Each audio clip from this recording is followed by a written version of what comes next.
Regular meeting of the City Commission for Tuesday, September 10th, 2024 will come to order. Please join me in silencing your cell phone.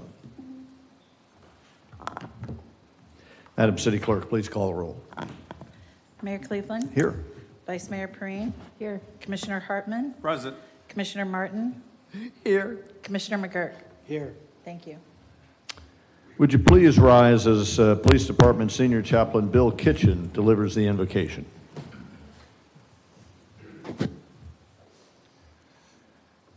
Father God, every time I get the privilege of being here, I remember with thanksgiving the people who are up here and the people who are back here. Help us all to remember that what we say and what we do, what we even think, reflects who we are. And I pray, Father, that reflection will honor you.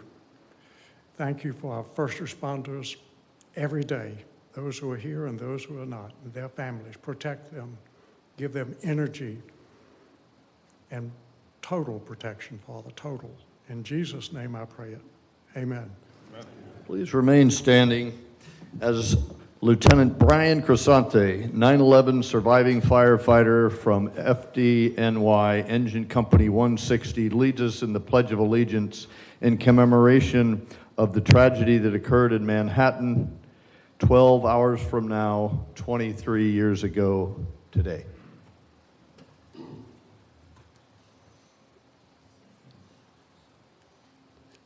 I pledge allegiance to the flag of the United States of America and to the republic for which it stands, one nation, under God, indivisible, with liberty and justice for all.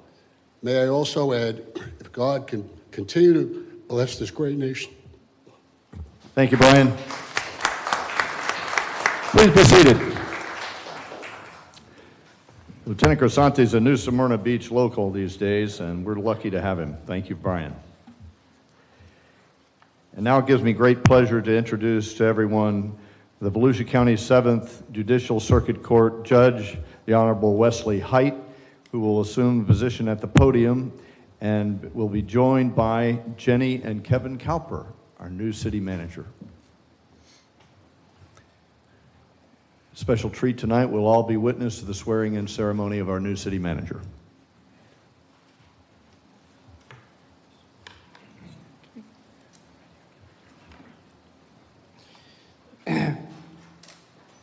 Actually, I need another version so I can read too. Let's do it this way then. I'll remember it. Okay. I'm going to make a couple of comments. First of all, I am Judge Wesley Height. I am one of your Volusia County judges. And coming to this event tonight, I wanted to make sure to thank everyone up here for their public service. I've been a public servant for over 35 years. I'm a proud member of the New Smyrna Beach family. I'm also one of your canvassing judges. The canvassing board is the group that oversees the election and the counting of the votes. So I'd encourage each and every one of you to make sure you vote and have your vote heard. So please do that. Again, thank you for your service. And I'm very much glad to be here with the opportunity to swear in our new city manager. So raise your right hand, left hand on the Bible. And I, Kevin Cowper, Kevin Cowper, a citizen of the state of Florida and the United States of America, a citizen of the state of Florida and the United States of America, and being hired by the city of New Smyrna Beach to serve as city manager, and being hired by the city of New Smyrna Beach to serve as city manager, do hereby solemnly swear or affirm that I will support the Constitution of the United States. and do Yes, sir. hereby solemnly swear that I will support the Constitution of the United States, The Constitution of the state of Florida, the Constitution of the state of Florida, the Charter of the city of New Smyrna Beach, the Charter of the city of New Smyrna Beach, and the ordinances of the city of New Smyrna Beach, and the ordinances of the city of New Smyrna Beach, and that I am duly qualified to hold office under the Constitution that I am duly qualified to hold the office under the Constitution of the state of Florida, of the state of Florida, of the Charter of the city of New Smyrna Beach, of the Charter of the city of New Smyrna Beach, and I will faithfully perform the duties of city manager faithfully perform the duties of city manager for the city of New Smyrna Beach. for the city of New Smyrna Beach. So help me God. So help me God. Congratulations. Thank you, sir. Welcome aboard.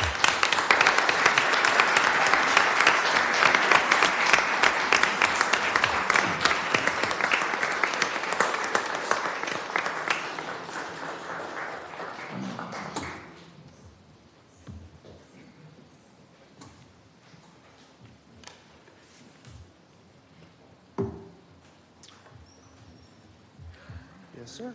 Thank you. I think the city clerk I is- think it goes to her clerk, yes. Thank you. You have to sign it too, yes. Yes, thank you.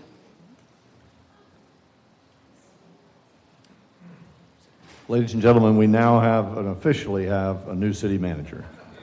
Thank you, sir. Thank you, Judge Height. It's always great to see you, sir. Thank you in your many capacities of public service. You're an inspiration to all of us. Thank you for serving, sir.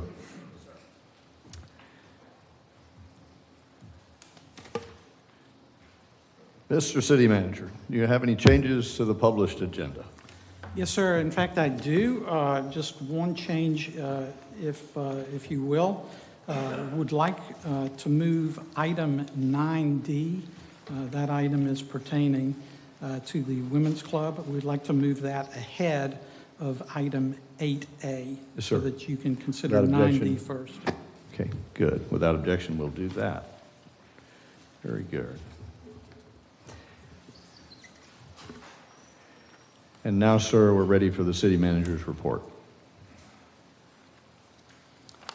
Yes, sir. Just a couple of items for you, a couple of updates. I know you all are aware of the parking concerns in Venetian Bay.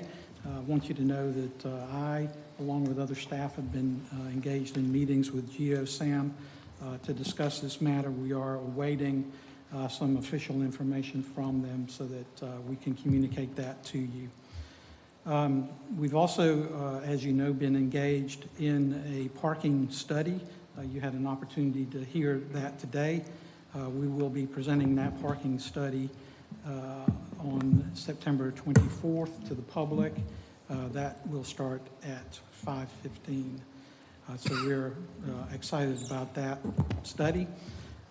Would also like to recognize that we have a new Economic Development Director in Samantha Bergeron. Samantha's here today. We're happy to welcome her to the city team. And I think if you have been out and about, you'll know that Flagler Avenue has been seeing some utility construction. That is ongoing through this week. And we've had a good bit of conversation with the county pertaining to the implementation of beach parking and what they're doing.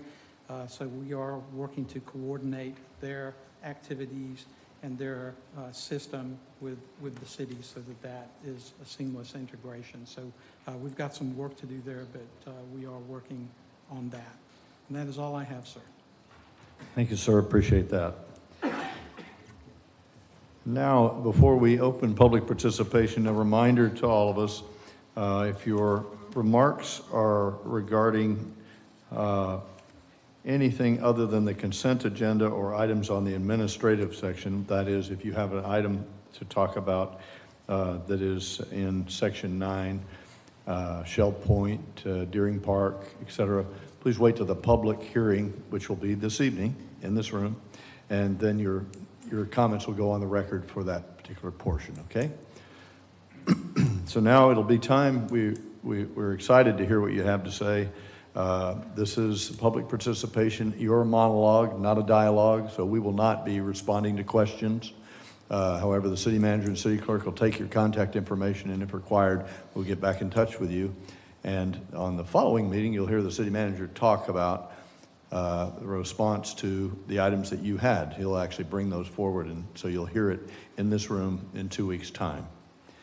You'll have 3 minutes to speak. When you come forward, please, you're addressing the commission, not the audience, and your name and address for the record, if you don't mind. You'll have 3 minutes. The green light will come on. The yellow light will come on when you have a minute remaining, and then you'll be done when the red light comes on. So I'd like to welcome anyone for public participation.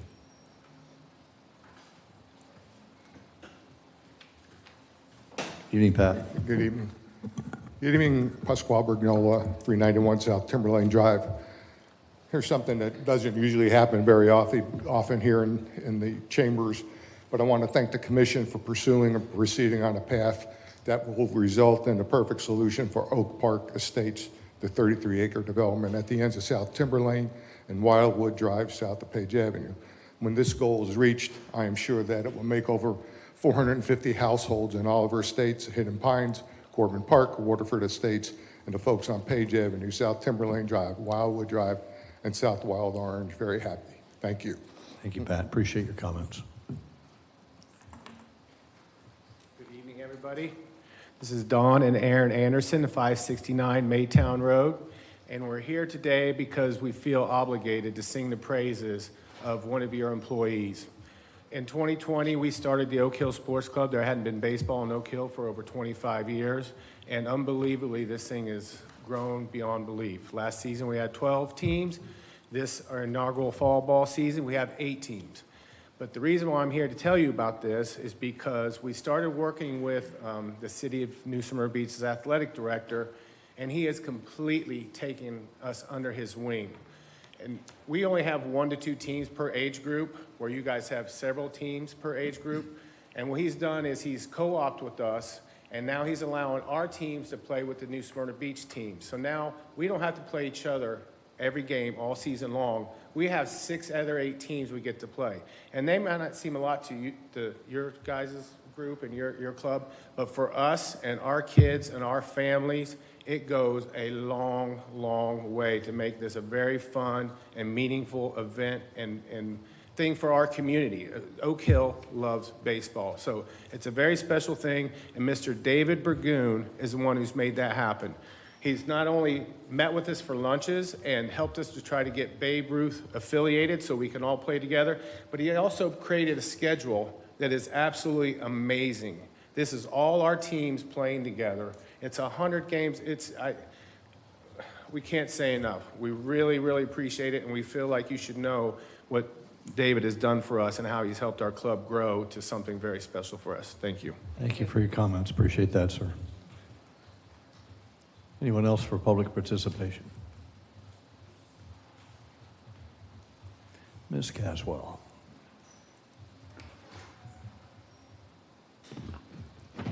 Good evening, Janet Caswell, 1104 North Peninsula Avenue.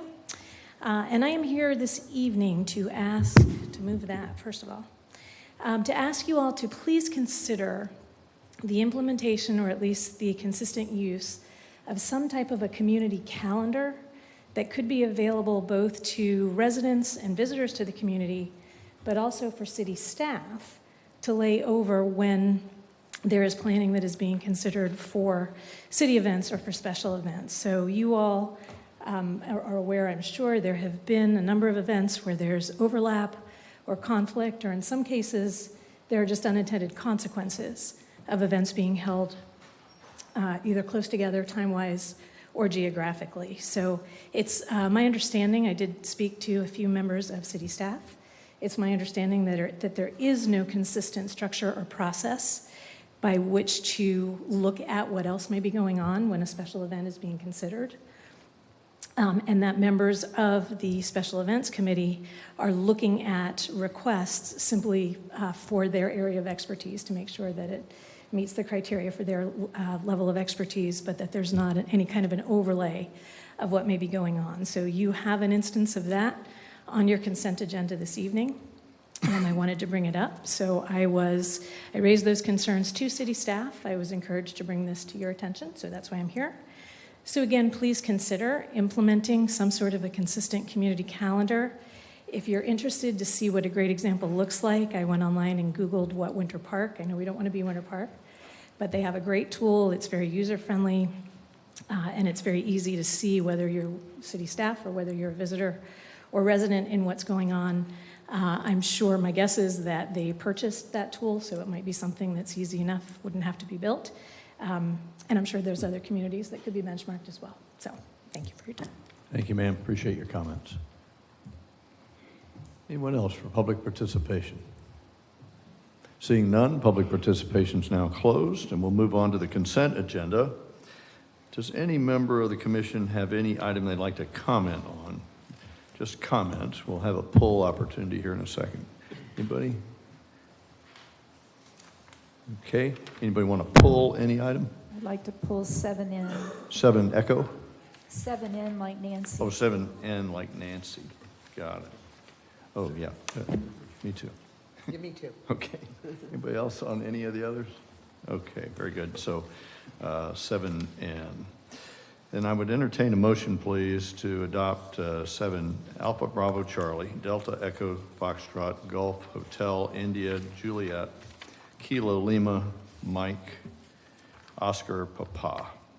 So moved. Second. Motion and second. Madam City Clerk, please call the roll. Commissioner Martin? Yes. Vice Mayor Perine? Yes. Commissioner McGurk? Yes. Commissioner Hartman? Yes. Mayor Cleveland? Yes. Thank you. Okay, consent agenda is approved.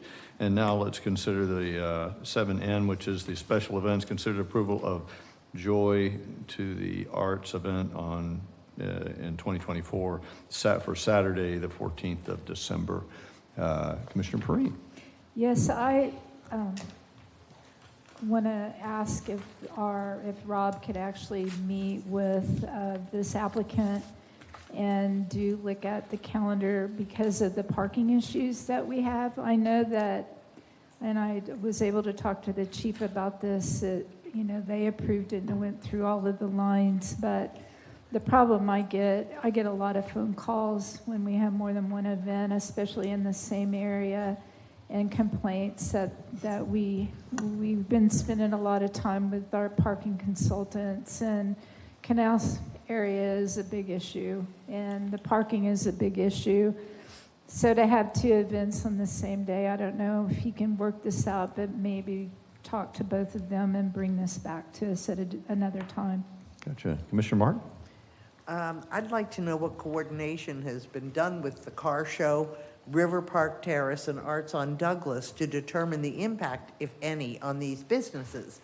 City Manager, is it okay if we have Mr. Salazar come up? Yes, sir, Mr. Salazar. So we're lucky to have Director Rob Salazar, Leader of Services here. He always got the inside scoop.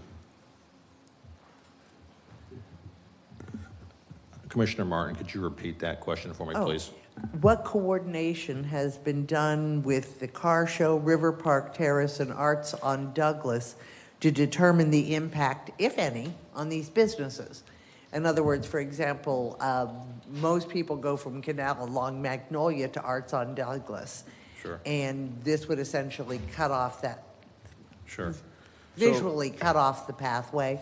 And the car show could be impacted also by Yes, ma'am. this. So the proposed special event application for Joy to the Arts was a road closure for Magnolia with street vendors, similar to the festivals that we host for Art Fiesta, Flamingo Follies, along those lines. When we reviewed the application with the Special Events Committee, the city departments that consist of the committee did not have any issues with the application and went through the approval process. I did not take the application to any businesses directly on Magnolia. So that is something we can review and look at if that's the commission's wish. I would think that since the most obvious pathways to these businesses is being closed off, that they should be consulted. And the other one is, again, the car show precedes this application, and I would like to know if the car show feels that they would be negatively impacted by this event on that day. So one has to do with having the event on the same day as the car show. The other is a general statement, meaning if they did it the following weekend, we'd still want to know if it made it difficult for River Park Terrace and Arts on Douglas to get their normal stream of customers or clients.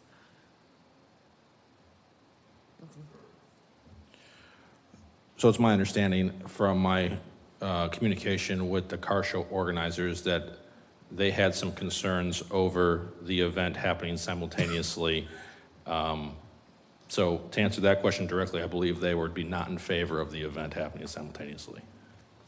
Thank you. Any others? I have a couple ideas. Commissioner Hartman. So, Yes, sir. Rob, anytime we close a street, do we normally go to the businesses to see if they're going to be impacted in any way? Not typically. Okay. So this would be something totally new. It's not, It's been done before, but it's not standard practice. okay, thank you. Anybody else?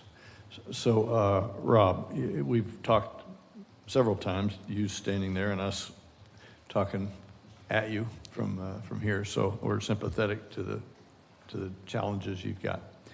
I think there are 3 events that day. The annual Christmas boat parade is that evening, I think.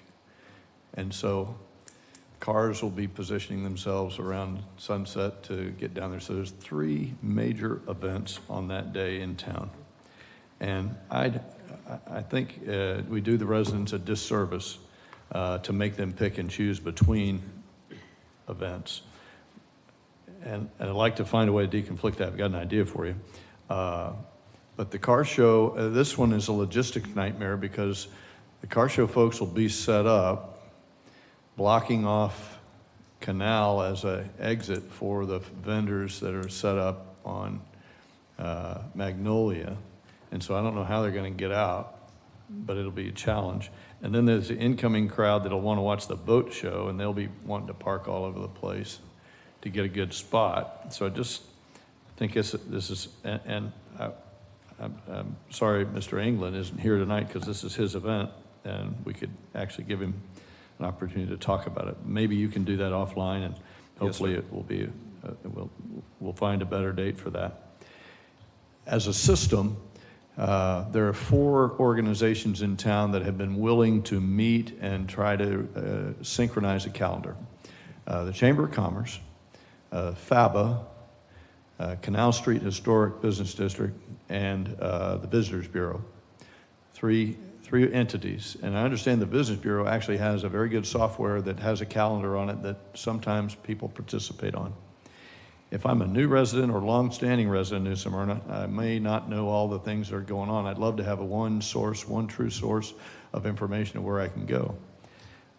City Manager, if it's okay, I would love it if you directed the staff to actually be the truth sayer and the Solomon on this about having all those people. This group of 4 folks called themselves the City Connectors, and they were going to meet on a recurrent basis and do the deconfliction of these calendars. But nobody really owned the calendar, and there was no one that could say, nope, you can't have one. Now, I know, Rob, all things meet at Leisure Services, whether you're renting the Branham Center or having an event outside, they've got to go through Leisure Services. It just seems reasonable for me that Leisure Services plays the role of Solomon and deconflictor there. And I think there'll be some ruffled feathers early on because there's been events that have been on the same week for over and over and over again. But after we do this for a couple of years and deconflict it, people will find out they can't just add an event to the city calendar or to a calendar in our city without going through this process that hasn't been invented yet, but and Rob doesn't need more on his plate, but this seems like an essential for us to provide this service back to our citizens. So, Mayor Cleveland, if I can respond Sure. to that, please. We have a calendar on the city website with all approved, open to the public special events that come through the committee on the website currently. So we have an iteration of what you're seeking. We can fine tune that with some of the Brandon Center events that may be open to the public, things along those lines. So we're not necessarily putting on those private events onto the master calendar on the website, but we have that posted on the Leisure Services page, a calendar of everything that's come through the Special Events Committee that's an outdoor approved event in the city. Yeah, I seek your opportunity to lead those 4 big organizations, big muscle groups in town, because their events are, for the most part, on your calendar, but not 100% on your calendar, and they have their own calendars. And so I'm easily confused over which one to go to, and there's always something on one that's not on the other. But if I knew that the one source of truth was the city calendar, and I could find everything that was going on, and that you were calling the shots on deconflicting those, boy, that would really be a service to the residents. Ma'am. Could I, perhaps there might be a way to clear it through you. For example, I'm aware of, the Hub has an event the same night as the Museum of History, and they don't both necessarily go through the leisure department. So how do we? So to answer that, if there's an indoor activity at the Hub or the museum or whatever business, that doesn't come to my office at any point. So chasing that would be a challenge, You're gonna have certainly. to chase it. It's going to be on either the Visitors Bureau calendar, the Chamber's calendar, or FABA or Canal Street, is my view. Yeah, And those city connectors, those 4 people, they are outreach people. They will find all the other events and bring them to you. Yeah, if I may, Mr. Mayor, I think we get the gist of what you're seeking here, and I think it's a reasonable request, and I'll get with Mr. Salazar. Great. We'll arrange a meeting with the 4 organizations you've mentioned and find a path that we can better coordinate. Thank you, sir. We're anxious to hear what you come back with. Yes, sir, Mr. McGirt. Thank you. I just want to add a wrinkle to this. When I speak to the businesses on Canal Street, the common complaint that I'm getting is that there's so many. So if we don't like 2 or 3 in one day, and we then start spreading those out, then what the business has been telling me, that's worse for them.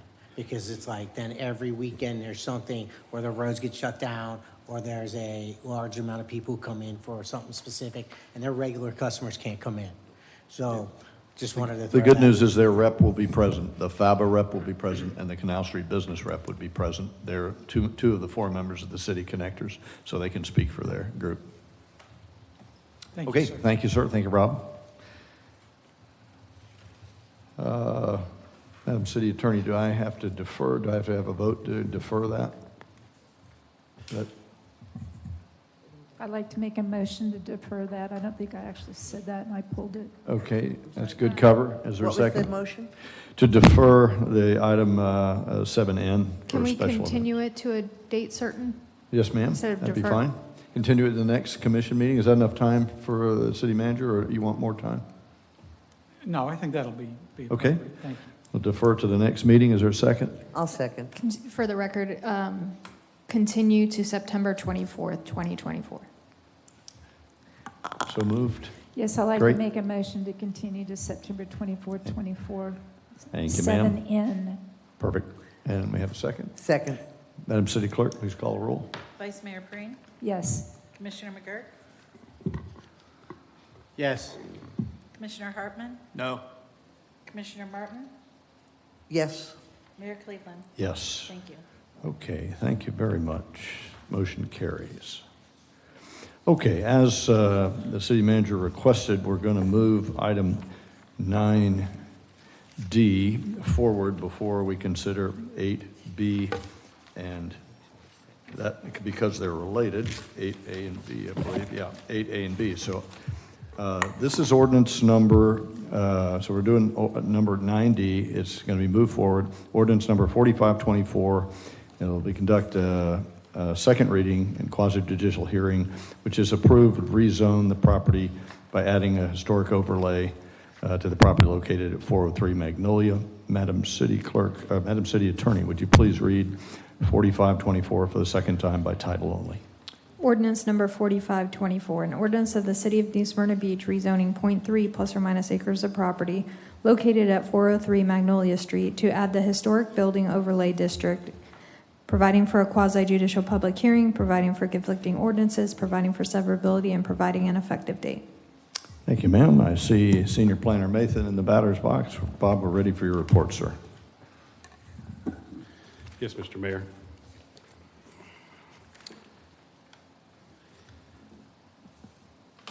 So the property is located on the east side of Magnolia Street. next to the Lytle Avenue overpass. Some highlights of the building includes the construction date of the building, which was around 1924. Also, the building was the original clubhouse for the New Smyrna Beach Women's Club. The building was used for club meetings and social events. The building has multiple designations, including being individually listed on the National Register of Historic Places. It's also a contributing structure in the New Smyrna Beach National Registered Historic District, and is also a previous winner of the Donna Dean Miller Preservation Award. And it currently also has a local landmark designation. The property is zoned R5, which is multifamily residential, and currently has no on-site parking. Finally, the city purchased this property in 1990. So what is a historic building overlay district? So basically in 2000, the city of New Smyrna Beach amended the land development regulations to establish a historic building overlay district zoning classification. The historic building overlay district is specifically intended to assist the reuse of historic structures that may be threatened as a result of zoning or other development restrictions. The overlay is also intended to promote the preservation, restoration, and the reuse of historic structures by exempting underlying zoning districts' use and district regulations. So 4 properties have been approved for the HBOD in the past. They include the Indian River Lodge, which used to be on South Riverside Drive. That designation was actually removed in 2004. 532 North Riverside Drive was added in 2011. 223 Crawford Road was added in 2015. And 801 North Atlantic Avenue was added in 2016. So on the 1983 Florida Master Site file, Mary Ann Peters, which was the historic site specialist with the Florida Department of Transportation, listed the architecture as Mediterranean Revival or a mission style. She listed the estimated date of construction as being around 1924.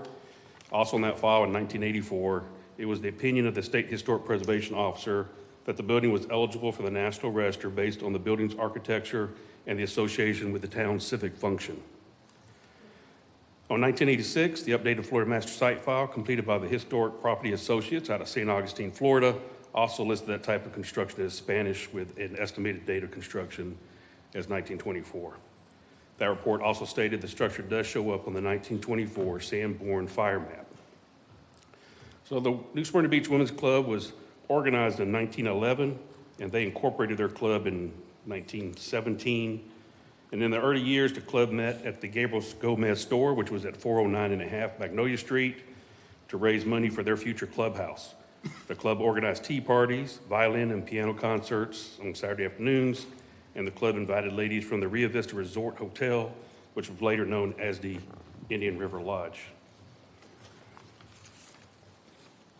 So by 1918, the club had approximately $1,200.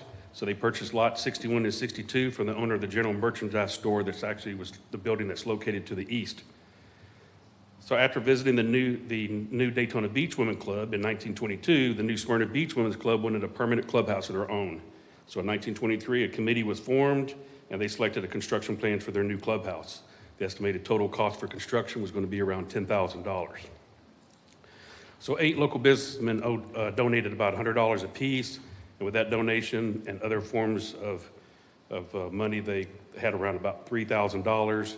And Mr. Webster, which was a Fidelity Bank and Loan, loaned the ladies the rest of the money.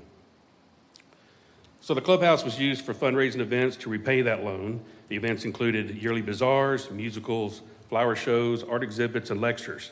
Also, the Girls Reserve Clubs also used that clubhouse for their meetings, and civic uses in the clubhouse included political gatherings, receptions, church services, and recreational classes. But in 1934, a fire did break out in the clubhouse kitchen, so the club hired Harry Griffin, which was a Daytona Beach architect, for the renovations.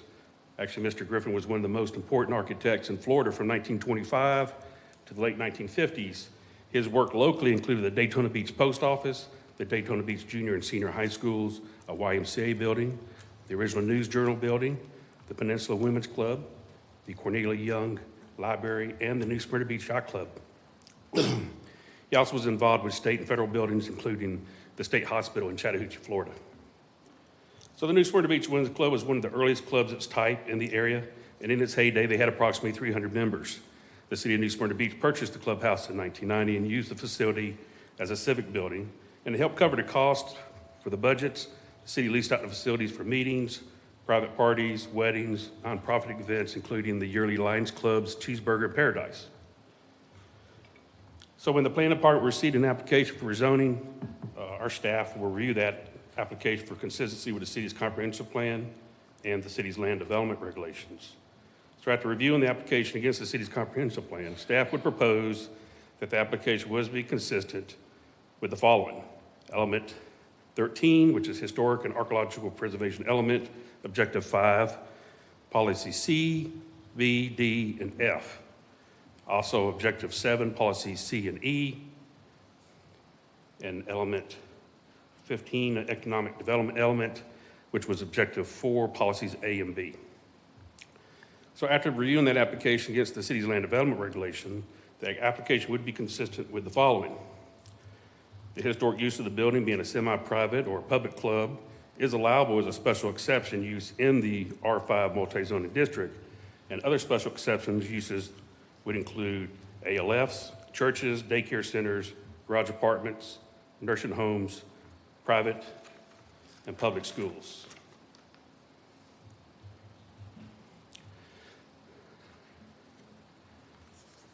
So, staff also reviewed if the change in zoning would affect adjacent or closely related neighboring properties. So we looked at possible noise and traffic could be key issues. The building had been used as a civic club or semi-private club or venue since 1924 with a break in the last few years. And since there's no permanent on-site parking, vehicles have to be limited to on-street parking either on Magnolia Street and Riverside Drive, or there is some parking available that is under the bridge. If venue activities were resumed at this location, there could be neighboring properties that could be affected by noise. So the existing noise currently that they have come from current traffic noise that's generated by the overpass. There's also a hospital operation with a helicopter pad across the street that could generate noise. And there's existing commercial operations north of the overpass on Magnolia Street. So the planning department reviewed the land development regulations and the comprehensive plan for consistency with the application. The planning department found that the application is consistent with element 13, historic preservation element, and element 15, the economic development element. Also, the proposed use would be consistent with the historic uses of the building. Staff would suggest that a state of Florida marker be placed along Magnolia Street, acknowledging the Women's Club, similar to the marker that we did for the Gabordi Canal on Riverside Drive and the Turnbull Grand Canal that's on State Road 44. So on June the 3rd, 2024, the Planning and Zoning Board voted 6-0 to give the City Commission a positive recommendation that the application meets the physical development of the site and acceptable expected impact on the adjacent properties in the neighborhood.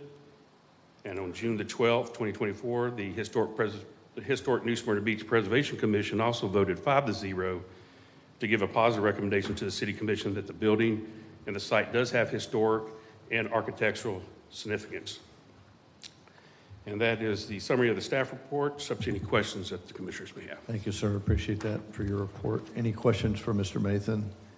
Yes, I do. Vice Mayor. Yes. Robert, the historic apartment complexes that are right there under the bridge, when I've been by there, I see that those tenants usually park under the bridge. They you do know have, which one I'm talking about? Yeah, they do have they do have their parking. The bridge is open for all general public to park in. It is, but what I've seen when I walk around, most of those parking places are taken by those tenants that live in both of those apartment complexes, correct? I don't drive by there at night. When I drove by during daytime, there was hardly any vehicles underneath the bridge, probably 4 at the most. I also noticed that when I walk, I usually park there. I have in a lot of years, and the tenants are usually parking there. So we haven't had events in this building in how many years? That would be a question for the leisure service. I'm not sure. We're not involved with the rentals of that facility. So. I believe the last time somebody was there was 2019. There you go, 2019. And when we did, I believe Rob told us that 2019 we didn't have a lot of events because it was city-owned, and we had some issues keeping that rented, like we do with the Brandon Center. We have issues keeping that fully rented at 100% or 85%? So the Women's Club was an option for low-cost rentals if somebody wanted to rent a facility. I have a sheet. Back then, we charged $40 an hour to rent that facility during the weekday. For a Saturday rental from 8 a.m. to 11 p.m., it was $460 for the day. If you want to rent it out on a Sunday for the entire day, it was $310. If you want it for the whole weekend, it was $800. There was some fees, like a $100 security deposit. There was $100 for taking chairs up and down. And if they were going to serve alcohol, we charged an additional $100 fee if they were serving alcohol in the facility. But I guess the concern that I have from back in 2019 when we rented it, it wasn't fully rented every single weekend. And now if we have a private individual with an event center there and we have had all these parking issues and with our parking consultant on Canal Street area, that we will have probably this rented much more than we did in 2019. I don't really think there's any more parking problems than if we actually operated it ourselves like we did prior to 2019. It was rented out a lot. We had special event committees and we'd have large events that were there and they used parking on the street. So I don't see what the difference is if the city owned it and rented it out or if it was private being rented out. None of our facilities are 100% rented every weekend. And it is a small facility. We did reach out to the Leisure Services about the impact they felt would happen with the Brandon Center, and they said they really didn't know if there would be any impact because it's a small facility compared to the Brandon Center facility. Okay, my last question is, you mentioned Cheeseburger in Paradise, and I remember from attending those events that those were often held under the bridge. They leased out the building, and they extended and closed the roads off, and they did extend underneath the bridge for their events, yes. So is that something that if we approve this, that the applicant will always have to get that approved to have that spread out underneath the bridge? If they want to expand their use outside of the boundaries of the property, they'd have to have permission from the city commission. They would so they'd have to go through a special event process. Every single time, correct? Mm-hmm. Yes. Okay, thank you. Anybody else with questions for the senior planner? Thank you, Bob. Thank you, Stand Mr. by. Mayor. Thank you, Commissioner. The applicant here and have any comments?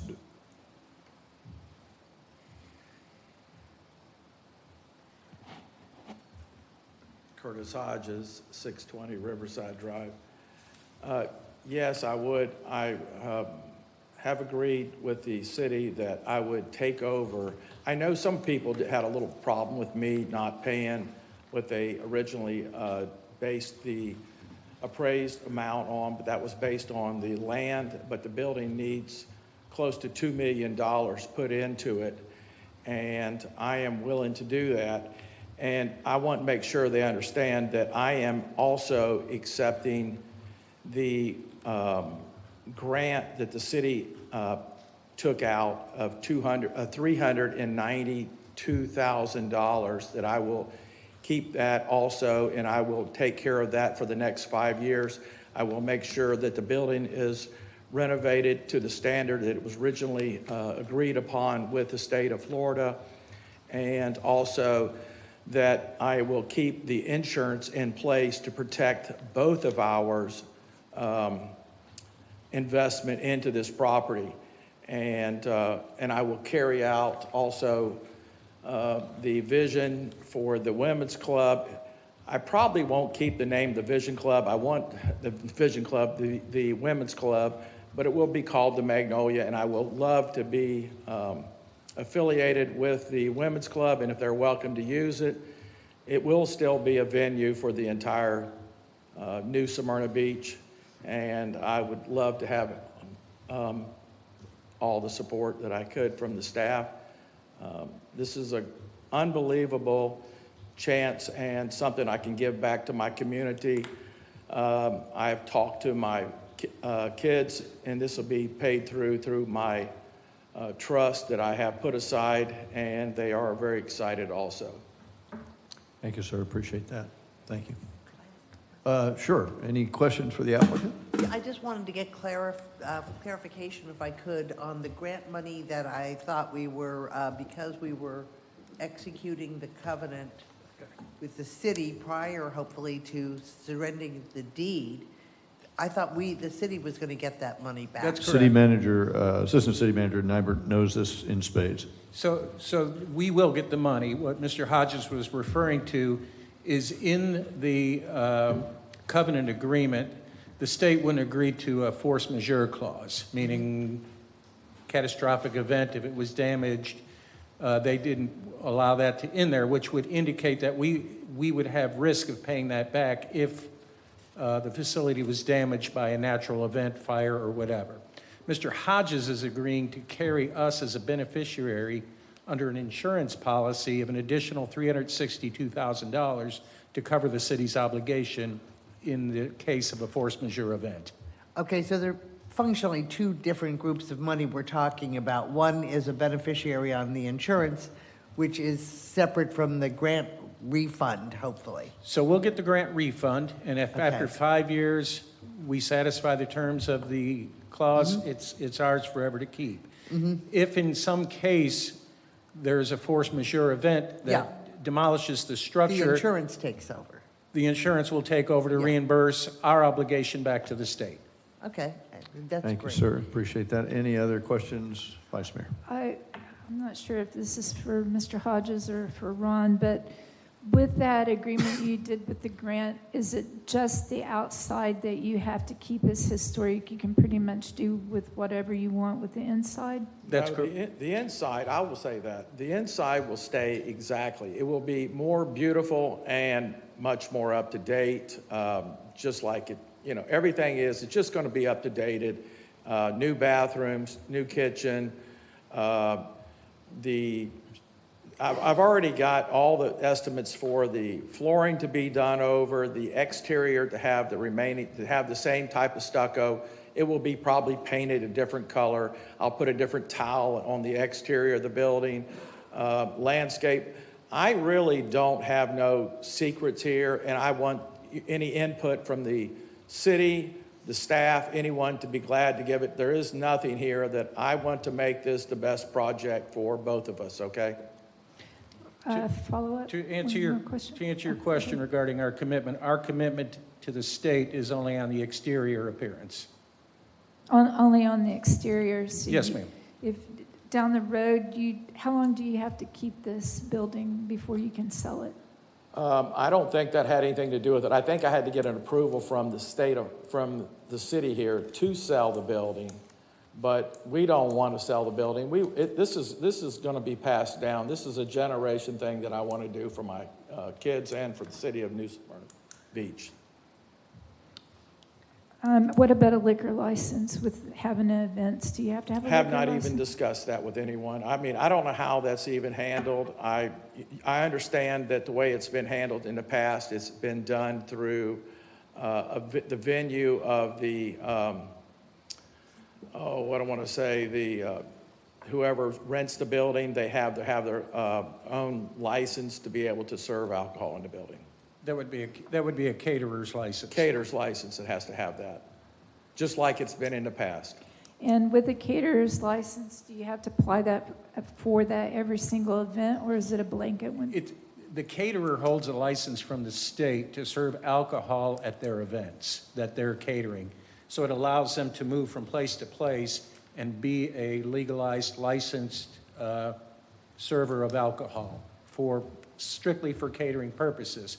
Mr. Hodges would not be allowed to keep liquor on the premises under a caterer's license. Actually, he wouldn't have a license as a caterer.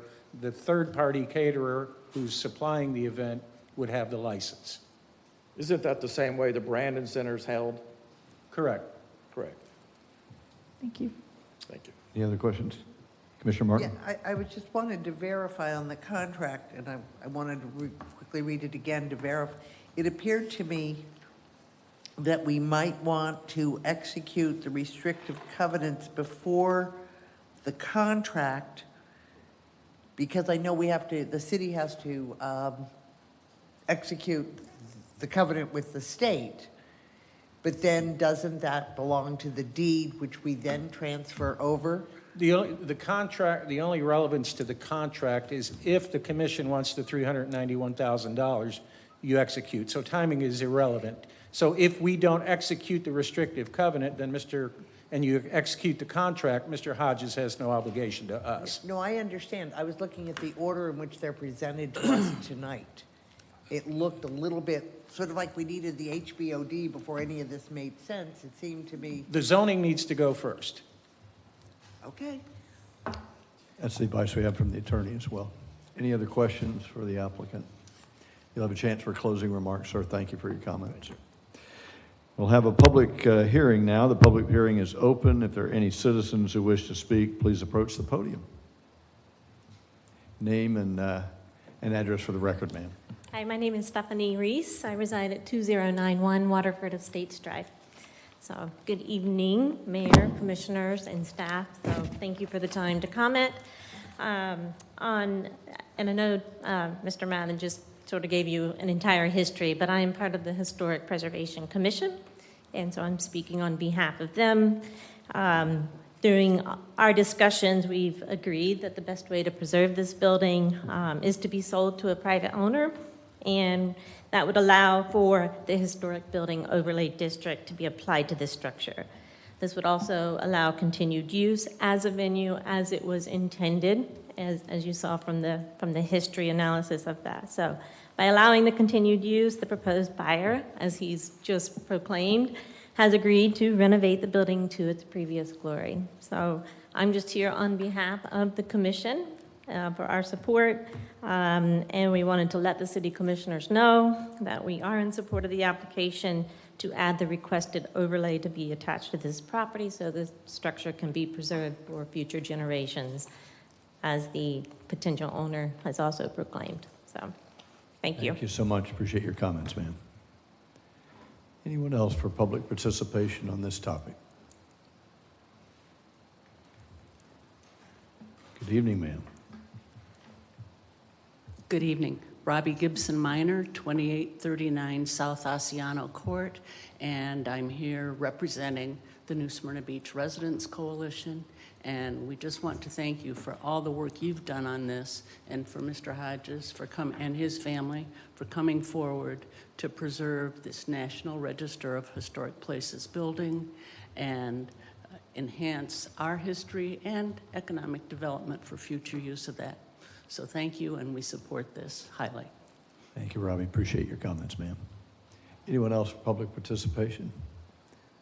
Seeing none, public participation is now closed. Mr. Mathan, any closing comments by you, sir? Closing comments by you, applicant Hodges?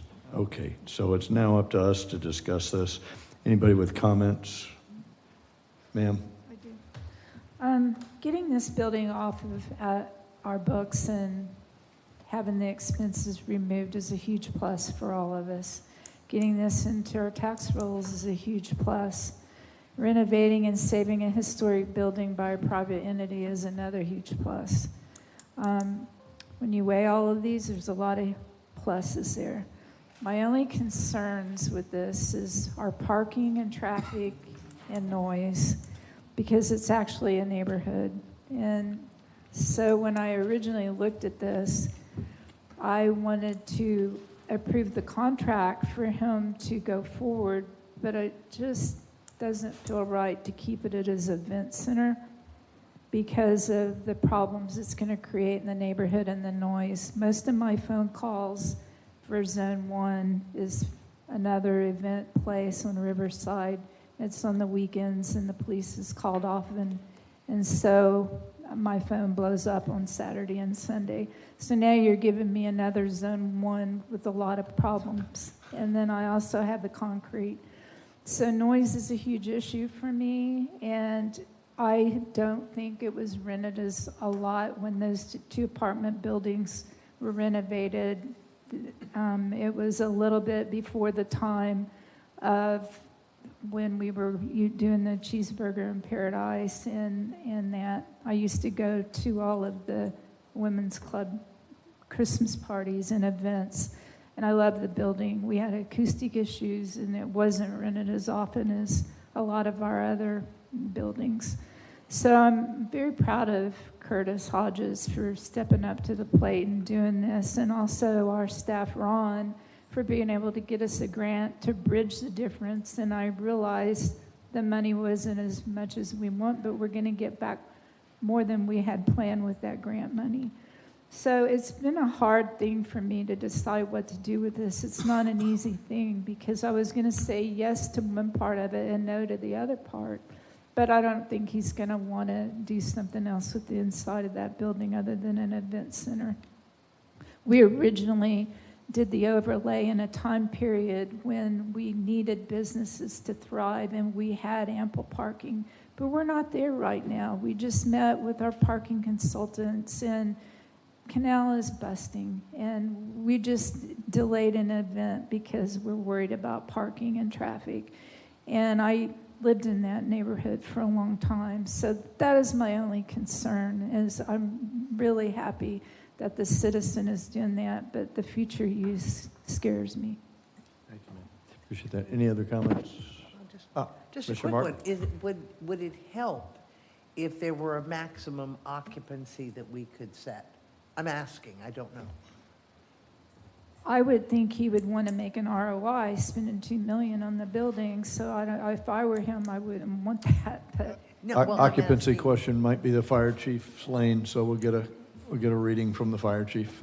Well, there's that, but there's also you're concerned about noise and parking. If we had a maximum, Occupancy is typically set by the fire code based on the venue and what part of the code it falls under, be it an assembly, educational facility, something like that. We cannot arbitrarily reduce occupancy. It's based on square footage and the use. In this case, it would be, if it's an event venue, it would be an assembly, and the square footage would determine what the occupancy is. We I can't, think just, there we was can't some- arbitrarily reduce that. I think there was a misunderstanding. That wasn't what I was asking for the fire department. I was asking if we, as any of the conditions, could assign it to allay Vice Mayor Perrine's concerns. That was it, you know, separate from the fire code. Thank you, Chief. Appreciate that. Any other comments or questions? Not seeing any, I'll offer that we've got an opportunity. It's been a long road to get down here. I'm very sensitive to Commissioner Perrine's zone challenges with what's going on Canal and how we deal with that and how we scientifically solve the challenges of parking and what have you. Noise that Commissioner Martin brings up can be covered by the zoning noise regulations that are in place all over town. They vary by district, and a call to the police department can get the decimeter out there and find out if there's too much noise. I like the fact that a resident, a citizen, a member of our community has offered to step up at the request of many around town who said, please don't let this thing get torn down. And there's a heart for it as it is, as the structure from the 1900s once was. So I think it adds to the coastal community feel that we have, the neighborhood feel that we have here. And I love the history of, and Bob recanted the history of the building. I'm looking forward to great days ahead for 403 Magnolia. Is there a motion? I would entertain a motion. Move to approve. Second. There's a motion and a second. Madam City Clerk, please call the roll. Commissioner Hartman? Yes. Commissioner Martin? Yes. Vice Mayor Perrine? No. Commissioner McGurk? Yes. Mayor Cleveland? Yes. Thank you. Thank you. The motion carries. So now tantamount to that is administrative item 8A to authorize the city manager to execute a commercial contract between the city of New Smyrna Beach and Carter Presley Launch Trust for the property located at 403 Magnolia. City manager, we're ready for your report, sir. Thank you, Mayor. Just a short history of the road we've been down with the Women's Club. In 2019, we held our last event there, and the city began the process of trying to rehabilitate the structure to bring it back to usable condition. In 2022, the state of Florida gave us a grant of $600,000 to assist in the process of rehabilitation. Unfortunately, we went through the bidding, starting the construction process. Unforeseen circumstances were discovered on the building in terms of degradation of the facility that made it beyond the city's means to financially finish the job. At that point, the City Commission decided to put it out on RFP in the hopes that an individual would submit a proposal to renovate the structure back to its historic use and utilize it as a historic venue. We received 2 proposals from the RFP. One was for $85,000 and would demolish. That clearly didn't qualify under our parameters. The Carter Presley Linaw Trust submitted a price of $225,000 with the commitment to operate it as a historic venue. Since that time, we've negotiated the contract. We've accepted the proposal, and you have the contract for your consideration. The contract is for the $225,000.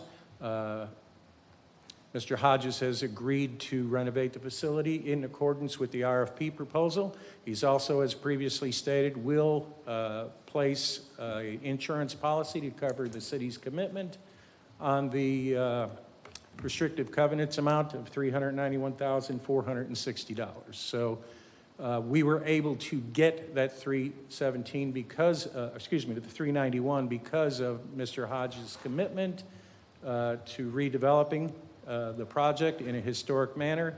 The total money realized by the execution of this contract and the further execution of the restrictive covenants would get the city approximately $617,000 back on this property.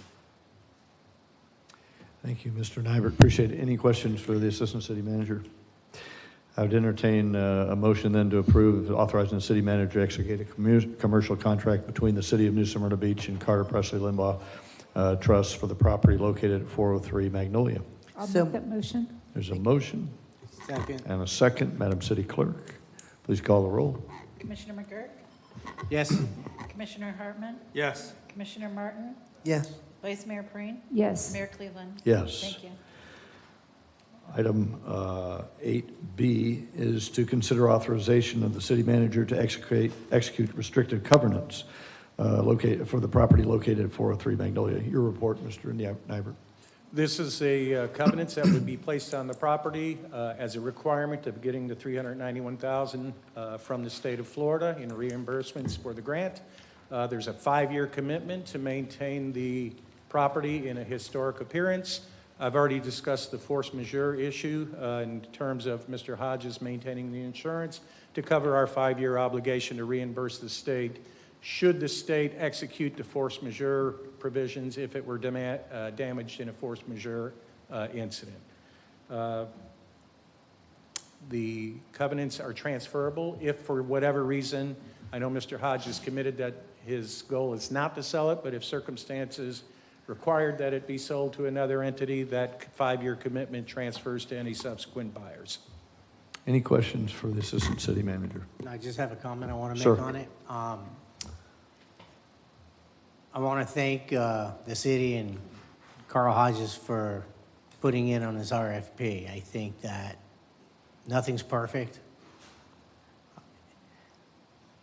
This could have gone a lot of different directions, but the building is going to be retained and it's going to be fixed up. And Mr. Hodges, again, thank you. And this community is watching what you're going to do with the building.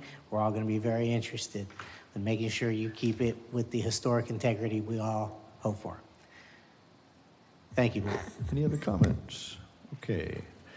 Then I would entertain a motion to approve authorizing the city manager to execute restrictive covenants for the property at 403 Magnolia. So moved. And a motion Second. and a second. Madam City Clerk, please call the roll.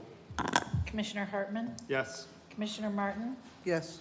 Vice Mayor Perine? Yes. Commissioner McGurk? Yes. Mayor Cleveland? Yes. Thank you. Motion is carried. Thank you very much. Appreciate that.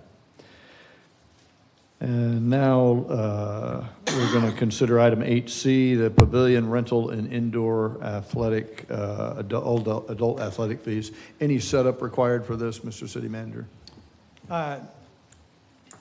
Just to say, Mr. Salazar and his team have done a really great job here getting out of the box and looking at these facilities to maximize the use of our facilities, and we have some wonderful facilities, and to help offset some of the costs that we have. So this will be a 6-month period, test period, and Mr. Salazar's got all of the details. Thank you, sir. Appreciate that. Director Salazar, we're all yours. Okay. Thank you, Mayor, Commission, City Manager, for the setup. Tonight, I am presenting to you 2 pilot programs that we would like to test out in leisure services in partnership with maintenance operations for the pavilion reservations over the next 6 months. I'm going to start with the pavilion rental proposal. So currently, the city has a large inventory of pavilions. The pavilions are utilized as a first-come, first-served basis, and these pavilions require routine maintenance from our maintenance operations department every day. Over the past year, the Leisure Services Department has received multiple requests to reserve these pavilions. Currently, there is no reservation system in place to reserve the pavilions. What we are proposing is beginning October 1 at the start of the new fiscal year, that Leisure Services will offer pavilion reservations through our RecTrack, WebTrack software platform. These reservations can be done online or in person. The Leisure Services Department will facilitate the reservation process, then communicate and coordinate with maintenance ops to have the pavilions reserved, cleaned, prepped, have signage posted in advance of the reservation. How the workflow would proceed would be the customer would complete the reservation process online or in person. Leisure Services staff would receive the notification of the reservation and then forward that to maintenance ops to place on the calendar. We would include the signage that would be necessary to post at the pavilion. Maintenance ops empties trash, blows off grounds, posts sign for the reservation, etc. at the pavilion the morning of the reservation. The following day, the maintenance ops department would check the pavilion for any issues. Once maintenance ops would notify Leisure Services that the pavilion was clean and no damage was occurred during the reservation, our department would refund the damage deposit. Currently, the city has 4 large pavilions. I tried to classify each pavilion by a large pavilion, medium pavilion, or small pavilion. What we're proposing for this pilot program initially is rentals at Rocco Park and Riverside Park. And those 2 were selected with discussion from maintenance ops about what would be the most sensible pavilions to launch for this pilot program. We also have large pavilions at Holland Park and Indian River Lagoon Preserve Park. We have 5 medium pavilions. Detweiler Park has 1, and there's 3 at Buena Vista, and I also classified the Riverside Park gazebo as a medium pavilion. And then the pavilion inventory includes 12 small pavilions. These are mostly beachside, at beachside parks with about 1 picnic table under each of them. Some other examples of municipalities doing similar things with their pavilion reservations. Volusia County has a large pavilion, half-day, full-day option, along with small pavilions. So they have fees for non-county residents and county residents, and this is all through their website that they book these reservations through. Additionally, the city of Port Orange has a similar dynamic and opportunities for residents and visitors to rent their pavilions through their website, with a variety of pavilions ranging in size through their website. And then Edgewater has large pavilions and small pavilions available on their website with half-day blocks of 4 hours available for each pavilion. So here's kind of a snapshot of what I got from the other local municipalities close by. I reviewed Edgewater, Port Orange, and the county. I also surveyed Daytona Beach and Ormond Beach. Their pavilion inventory price structure ranges depending on the size and the anticipated attendance of the pavilion you're proposing. I couldn't really classify them into small, medium, or large, but I did get information from their departments. So what I'm recommending for a pricing structure, recommending a non-resident non-county resident, a Volusia County resident, and a City of Venice Beach resident fee structure for our pavilions. I'm offering the county resident rate structure because some of the facilities are funded through ECHO grants. So what we're proposing is a 6-month pilot to introduce pavilion rentals at Rocco Park and Riverside Park in partnership with Maintenance Ops. We would post signage at the locations advertising and promoting that these opportunities are available. And if this is successful, we could potentially incorporate more pavilions to be available for rental later in FY25 after we review cost analysis, how the volume of reservations are coming in, and stuff along those lines. So after we see how it's going, we could potentially roll out more or scale it back. Just depends how it goes. So that's pavilions. I'm going to go on to the indoor athletic pass and then take questions at the end, if that's okay with you guys. Perfect. Okay. So the next component in the next pilot program we want to introduce with Leisure Services is a daily indoor athletic pass. So currently, Leisure Services hosts indoor adult athletics at Babe James Community Center and City Gym. The Babe James schedule includes pickleball, basketball, and volleyball. And the City Gym is primarily pickleball, but we've also hosted basketball in the past. So some examples of other municipalities doing something similar to what I'm proposing. City of Port Orange has a daily pass for adults, seniors and youth, a monthly membership, and an annual membership. The City of Ormond Beach has a non-resident fee for daily passes, annual memberships for over 50, and annual memberships for under 50, and no fee for residents.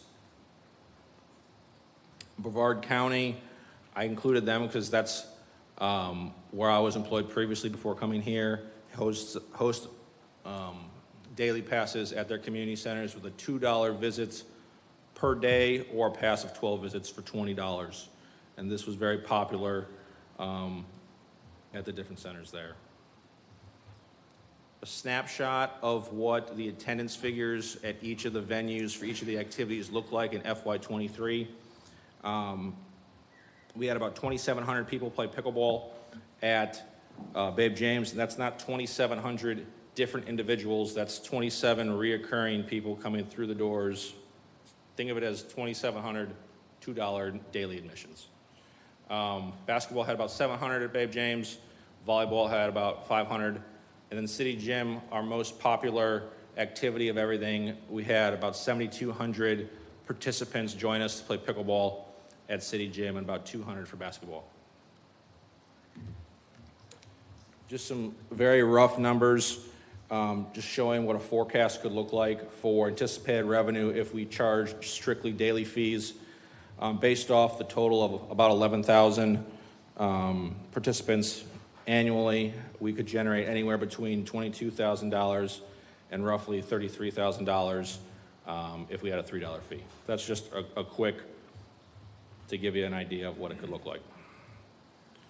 So what we're proposing in the grand scheme of it, we want to propose a daily pass option for $2 for residents, $3 for non-residents, a monthly membership option of $15 for residents, $20 for non-residents, or a potential annual membership of $80 for residents, and an annual membership for a non-resident of $100.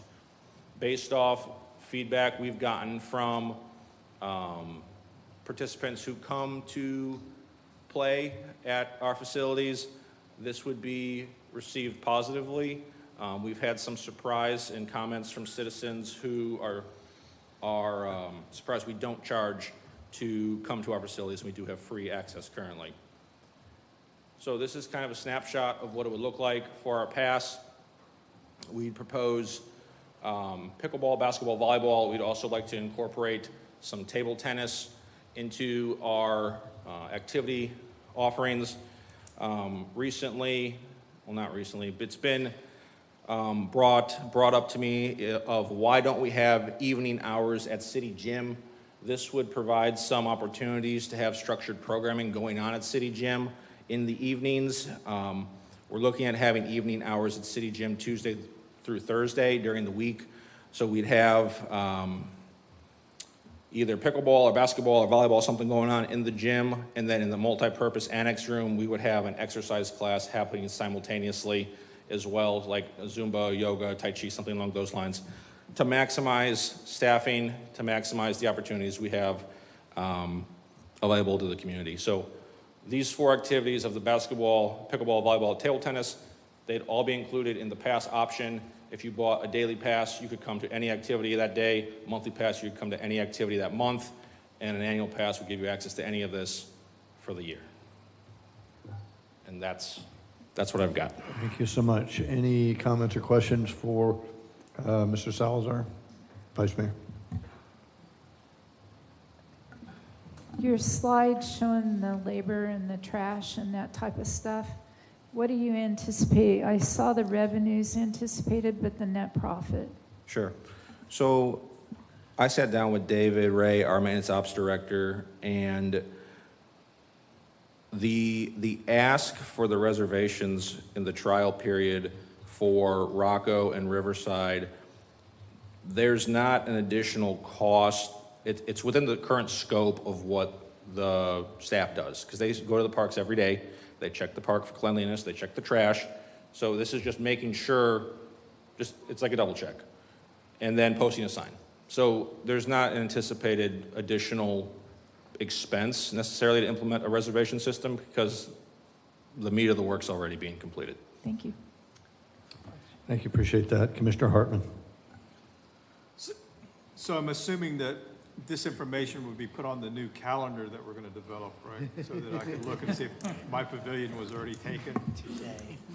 If it was open to the public. Okay, and the other thing is, with the indoor sports thing, did you check with the Y down in Edgewater? Because I know they have a lot of these programs. The Y does have a lot of similar programs. The Y requires the membership. So this is similar to the, it's not 100% apples to apples. So this is a more wide variety of offerings from a daily, a monthly, and an annual. So it's kind of allows us to give somebody an avenue regardless of how long they're in town or how long they want to play, or, depends on their interest. Did you consider including the splash park in any of these, either small pavilion or? We did not include the splash pad in this proposal. That was something we have been looking at, though, creating more of a package to offer, like for birthday parties or for reservations for the splash pad. That's not included in this plan, but that is something we've reviewed before. Okay. And then here's the biggie. Are there any of these facilities west of Colony Park Road? So the answer is no. Thank you. Message received. Commissioner Martin. Just one question. Is there any provision, people think that the pavilions are there for their use, and I have a vision of a reservation coming, those people coming in, and there's already people there having a good time. Sure. So is there a provision to sweep out the people who thought that it was business as usual, first come, first serve? So to answer that, if this is approved, I would like to launch not a campaign, but a notice, social media, post it on the website, post signage in the parks, to get the word out that this is what's happening, effective ideally October 1. We've run into issues with that in the past when I've had pavilion reservations previously. What I've done and had success doing is we'd have the police non-emergency line posted on the reservation slip. So if there was any issues with, I'm not getting out of this pavilion, this is first come, first serve, your reservation sign's posted, here's the non-emergency line. Obviously, we'd coordinate with Chief Feldman and his team on this is what's going on, this is the plan. So Yeah, that could be an issue, problematic transition. So let's that call would be it that something way. we'd assess during the trial period to see how that's working. Commissioner McGurk. Rob, great presentation. I like it. I agree with it. I think it's a good idea. Glad you've put it together. One question about the pickleball. Yes, sir. The pickleball dominates the usage, to put it even mildly. Sure. The pickleball hours, most of them are during the day, during the week. You only have one night, and pickleball at night is the most popular for anybody who works. And my question is, can we figure out a way to get another night of pickleball at that city gym? To answer your question, yes, we can. That is basically it's a draft plan. That's the meat of the plan. I've talked with staff about what are we going to propose and what are we going to offer. There was discussion about having a second pickleball night potentially on Thursday in lieu of volleyball, because we've had some volleyball openings and it hasn't necessarily taken off as much. So, Yeah, yes. It's so popular on Tuesday nights that sometimes there's a number of people who are frustrated because they wait so long. They wait an hour to play a game. I'm very well versed on how popular pickleball is in New Smyrna Beach. So if we could get another night, that would be wonderful. You and I can both Understood. stop having to hear about it. Now, full disclosure, I will admit it is my wife who feeds me most of this information. So you know what they say, happy wife, happy life. So come on, please You got work it. with me. We can work on that. All right. Thank you, Rob, and I like everything we're doing here. Appreciate that. Thank you.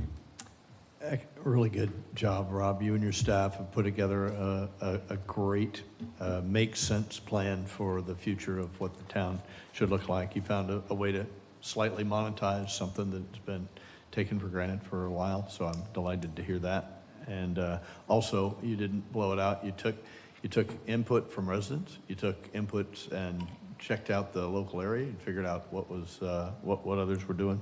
So brilliantly executed. Thank you very much. Appreciate that. Thank you. Okay, is there a motion to adopt his system and the recommended fees? I'd like to make the motion to adopt it. Second. Motion and a second. Any further discussion? Madam City Clerk, please call the roll. Commissioner Martin? Yes. Vice Mayor Breen? Yes. Commissioner McGurk? Yes. Commissioner Hartman? Yes. Mayor Cleveland? Yes, thank you very much, and thank you, Director Salazar. Thank you. On to item 8D, which is a review and consideration for approval of a proportionate fair share agreement between the off-site roadway improvements that are required for impacts caused by the development on Ardija Park, formerly known as Shell Point. The PUD phases 1 through 4 residential district. There's a total of $2 million plus to be paid toward roadway improvement for Sugar Mill Drive and Pioneer Trail. Both are county roads and State Road 44, a state road by FDOT. I see Mr. Gove in the batter's box. Anxious for your report, sir. Sure. It seems like the title that you just read pretty much wraps up the whole report, though. In this case, it's a proportionate fair share agreement between the city, the county, and the developers of Shell Point phases 1 through 4, which are the single-family lots that are proposed. A total of 687 single-family lots, and this is a necessary step before they can record the plat and start selling lots. So they would need to get this approval agreed to by the city, the county. They've already signed it on their behalf and pay the amounts that are needed. So the TIA that was originally done for the subdivision back in 2023 has been updated, and the new cost amount of over $2 million reflects that. Question for the planner? Jeff, this money's coming from outside the city, right? Yes. It's $2 million? Pardon me? The $2 million? Yes, it's from the developers. Very good. Awesome. Any other questions? Very good. Okay, is there a motion to approve the proportionate fair share agreement? So moved. The motion? Second. And a second. Madam City Clerk, please call the roll. Vice Mayor Breen? Yes. Commissioner McGurk? Yes. Commissioner Hartman? Yes. Commissioner Martin? No. I mean, sorry, yes. Sorry, I'm so sorry. It's a yes. Mayor Cleveland? Yes, thank you. The motion carries. Okay, thank you very much, Jeff. I think you're up for the next one, but we're going to get an intro here. Madam City Attorney, would you set this up for what, in essence, we're going to do here with this 9A, the quasi-judicial hearing? Yes, this is approving a plat. You all previously approved this plat not too long ago. At that time, it was known as the Shell Point plat. They're coming back through. Prior to recording, they've decided to change the name of the development to Ardisia Park, and they're just looking to change a few of the lot lines and dimensions for 3 different lots, and they're changing the name of the plat, like I stated, and also a road. So it's same as before, it's quasi-judicial, but it's almost ministerial in that these are the things you're looking for: plat reference monuments, you know, the checklist of are the lot and blocks laid out. So, and Jeff can go into the details. Very good. Thank you, ma'am. A quasi-judicial public hearing will be conducted to consider the approval of these minor revisions to a previously approved but not yet recorded final plat for Shell Point Phases 1 and 2, including the renaming of the plat and the area as Ardisia Park, authorizing the mayor to execute a contract for the plat recording. Quasi-judicial hearing is now open, and Chief Planner Jeff Gove, we're ready for your report, sir. Yes, thank you. This again deals with the what is now called Ardisia Park, the former Shell Point PUD and residential subdivision. It's 5 phases. The 5th phase is the commercial part that's along Pioneer Trail. That is exempt from what we're discussing tonight as far as a plat. That 5th phase is going to be dealt with at the end of this process. So besides the name change of the plat, a couple street name changes due to that. And the other item that has been requested is to modify slightly the boundaries of 3 lots within the 1st phase so they can accommodate the model homes that they want to show in this area. 2 of the lots are being slightly widened and others retaining its current width, but they're just being realigned slightly. So this is not a replat because it hasn't been recorded. So these minor revisions are through our process and they're ready to record it as soon as possible. Thank you, appreciate that. Any questions for Mr. Gove? Mine's just curious. Is there a different owner? No, it's... Same owner, different names? Yes. Thanks. Is the applicant present and have anything to offer? Thank you, Jeff. Sure. For the record, my name is Glenn Storch, and yes, you could understand why you think it'd be different owner, but no. The problem was there was a Shell Point project on the west coast, and it was considered to be too similar in name, even though this is Shell Point Colony, so they had to change the name. But everything else is the same, the owner's the same, the number of lots. The important thing for you to know, of course, based on Jeff's testimony, is that it's consistent with the comp plan, it's consistent with the zoning, and it's consistent with the land development code. Therefore, a plat should be ministerial. Thank you. Appreciate that. Any questions for the applicant? Very good. Does any member of the public wish to speak? We're going to open the public participation. Anybody has a comment? Now is your time. Seeing none, public participation is now closed. Any closing comments from the city or the applicant? Very good. Quasi-judicial hearing is now closed. Is there a motion to approve the minor revisions that we've talked about for the final plat for Shell Point? So moved. Second. Madam City Clerk, please call the roll. Commissioner McGurk? Yes. Commissioner Hartman? Yes. Commissioner Martin? Yes. Vice Mayor Breen? Yes. Mayor Cleveland? Yes. Thank you. Okay, on to item 9B.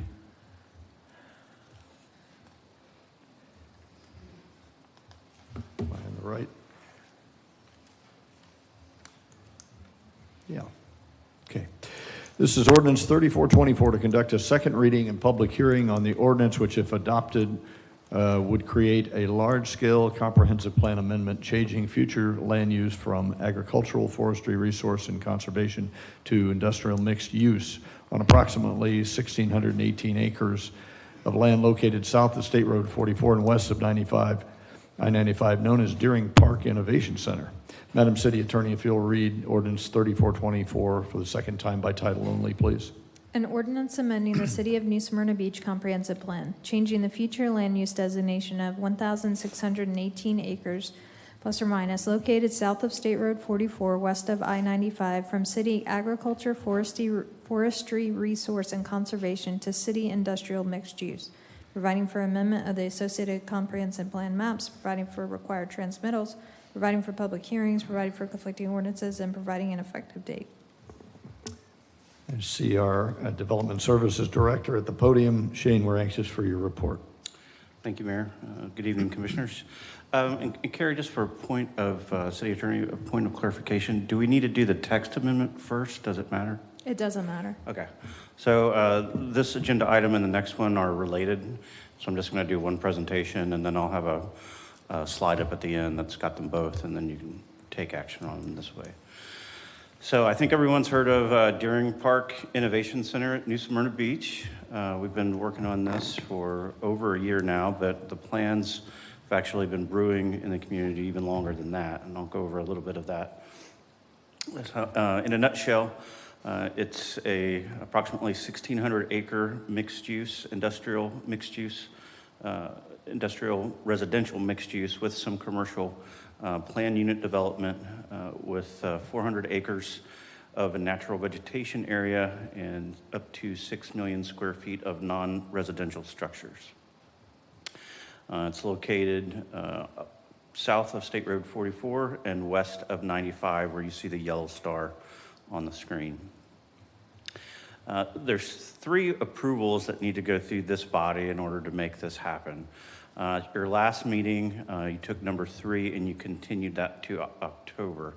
That's the actual PUD. That's where all the details are, where the lot sizes and the setbacks and the building heights and the mix of uses and all of those things. So that's really the big one. Right now, we're looking at tonight number 1 and 2. And the first is a text amendment to allow this area to actually be consistent with the comprehensive plan.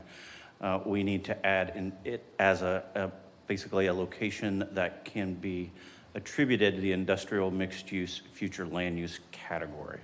So that's the first thing. And then the second is to actually amend the future land use map to allow industrial mixed use. Now, once those 2 things are in place, that makes it allowable to rezone it to a PUD for industrial mixed use, but we can't get there until we get these 2 things done first. Want to add, this is a map in our comprehensive plan. This area long ago was designated as a South Village neighborhood in our comprehensive plan. Highlights in comp plan, this was annexed in 1995, and its future purpose was for major residential projects with significant open space and new urbanism design principles. And new urbanism is what you would think of at Town Center in Venetian Bay, which is dense, walkable community with pedestrian and bicycle friendly. I know you've seen this slide, but I'll just run through some highlights for folks that have not seen it before. Some of the major milestones that helped get us here was the New Smyrna Beach Economic Development Advisory Board hosted a public workshop on October 28th of 2021. Over 100 participants were there, lots of surveys as well. And the top things that came out of that were goals of diversifying the tax base, enhancing utilities infrastructure, and ensuring a quality labor pool. The overall idea was to diversify the economy so that it's not solely reliant on tourism for our city. In February 24 of 2022 was the first place I can find that this site was actually located on a map. On October 25th of 2022, the City Commission approved the Southeast Volusia Regional Economic Development Strategic Plan. Within that plan, it identifies this site as an area to focus on west of I-95 and south of State Road 44 as a master plan Class A industrial park. So that was approved in 2022. And 2023, we start talking with the property owner, with economic development, and the property owner start having some very high-level discussions.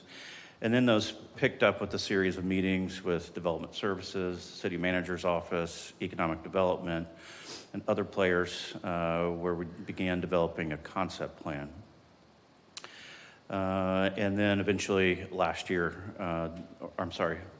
this year, they submitted a formal application and began going through the process, which gets us ultimately to here. Here's a snapshot of the Southeast Volusia Economic Development Strategic Plan from 2022 that the city adopted. You can see that this area is identified and calls it out as Deering Park, mixed use areas, industrial and commercial. What you see here is a concept plan, what's been the culmination of all this work that's been going on. And it shows in purple where the Deering Park Innovation Center is. That's where light industrial and tech centers would be allowed to locate. In the red areas, that would be commercial mixed use. And the residential areas are dense, close to the Innovation Center. And then as you go out away from the Innovation Center, become larger lots. Some highlights, 423 acres of the Innovation Park, 136 acres of mixed-use commercial, 26 acres of mixed-use residential, 343 acres of rental village, 60 acres of regional sports park complex, 18 acres for city police and utilities, and over 400 acres of natural vegetation areas. Again, just talking a little bit about the process, lots of meetings with the city manager's office and other players. Eventually, when we got it to a concept plan that had enough meat on it, we sent it through a pre-application meeting and let all of the city departments comment on it and give some feedback on the front end. Then they made a formal application, and then again, everyone got into it a little bit deeper, along with the traffic engineering studies, and eventually it got sent out to over 40 agencies at the state level, county level, and every municipality and the county had a chance to look at it. We're not looking at stormwater tonight. We're not looking at any development plans tonight, but I am just going to bring it up because that's one of the things that everyone wants to comment on when we're looking at big developments, regardless of this one or anywhere in the city. But this would have to meet all of the standards that everyone has to meet, where you cannot discharge any water offsite post-development than what's modeled for on the current development, or as it's undeveloped. In addition, they've agreed to a stormwater bond, which is very rare, but they've agreed to do that. And they've also agreed to ensure that any water leaving that site would not go north towards Venetian Bay. It would discharge to the west and to the south into areas that they've already set aside for conservation.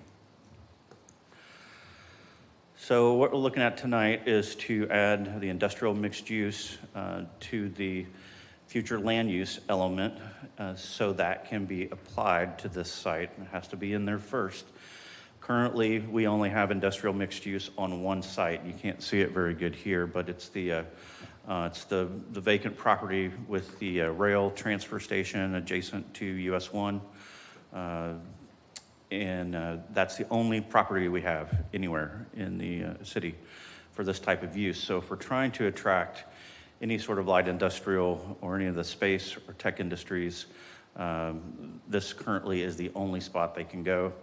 And for some reason, this site is difficult to develop, and no one has tried to do that yet. We have seen some concept plans for some housing, but we have not seen any real interest from the industrial sector. So in addition to adding that to the future land use element, there's also some language proposed that would limit the amount of non-residential uses to 6 million square feet and residential units to 2,150. So that would be one of the things that you're voting on tonight, the text amendment for that. And the process for that would be, it's already been through the technical reviews, it's been to the planning board, got a recommendation to you all for approval, and now we are at second reading. The second piece of this is to get all of the future land use of this site into one category, and that would be the industrial mixed use. So first you add it to the future land use element, and then you look at the map and you get it all consistent. And so those would be the two things that you're looking at tonight. Again, the second application has been through technical review. It got a positive recommendation from the planning board, made it through the first reading with the city commission. At that point in time, it went out to the state and was distributed to over 40 organizations that had 30 days to comment on it. That's been done. We received no negative comments from any of the agencies that reviewed it, and now we're at the second reading. The last one again would be we'll come back to you in October for the PUD consideration. And so there's really no need to get into all the weeds and the details of that because it's not even being considered tonight.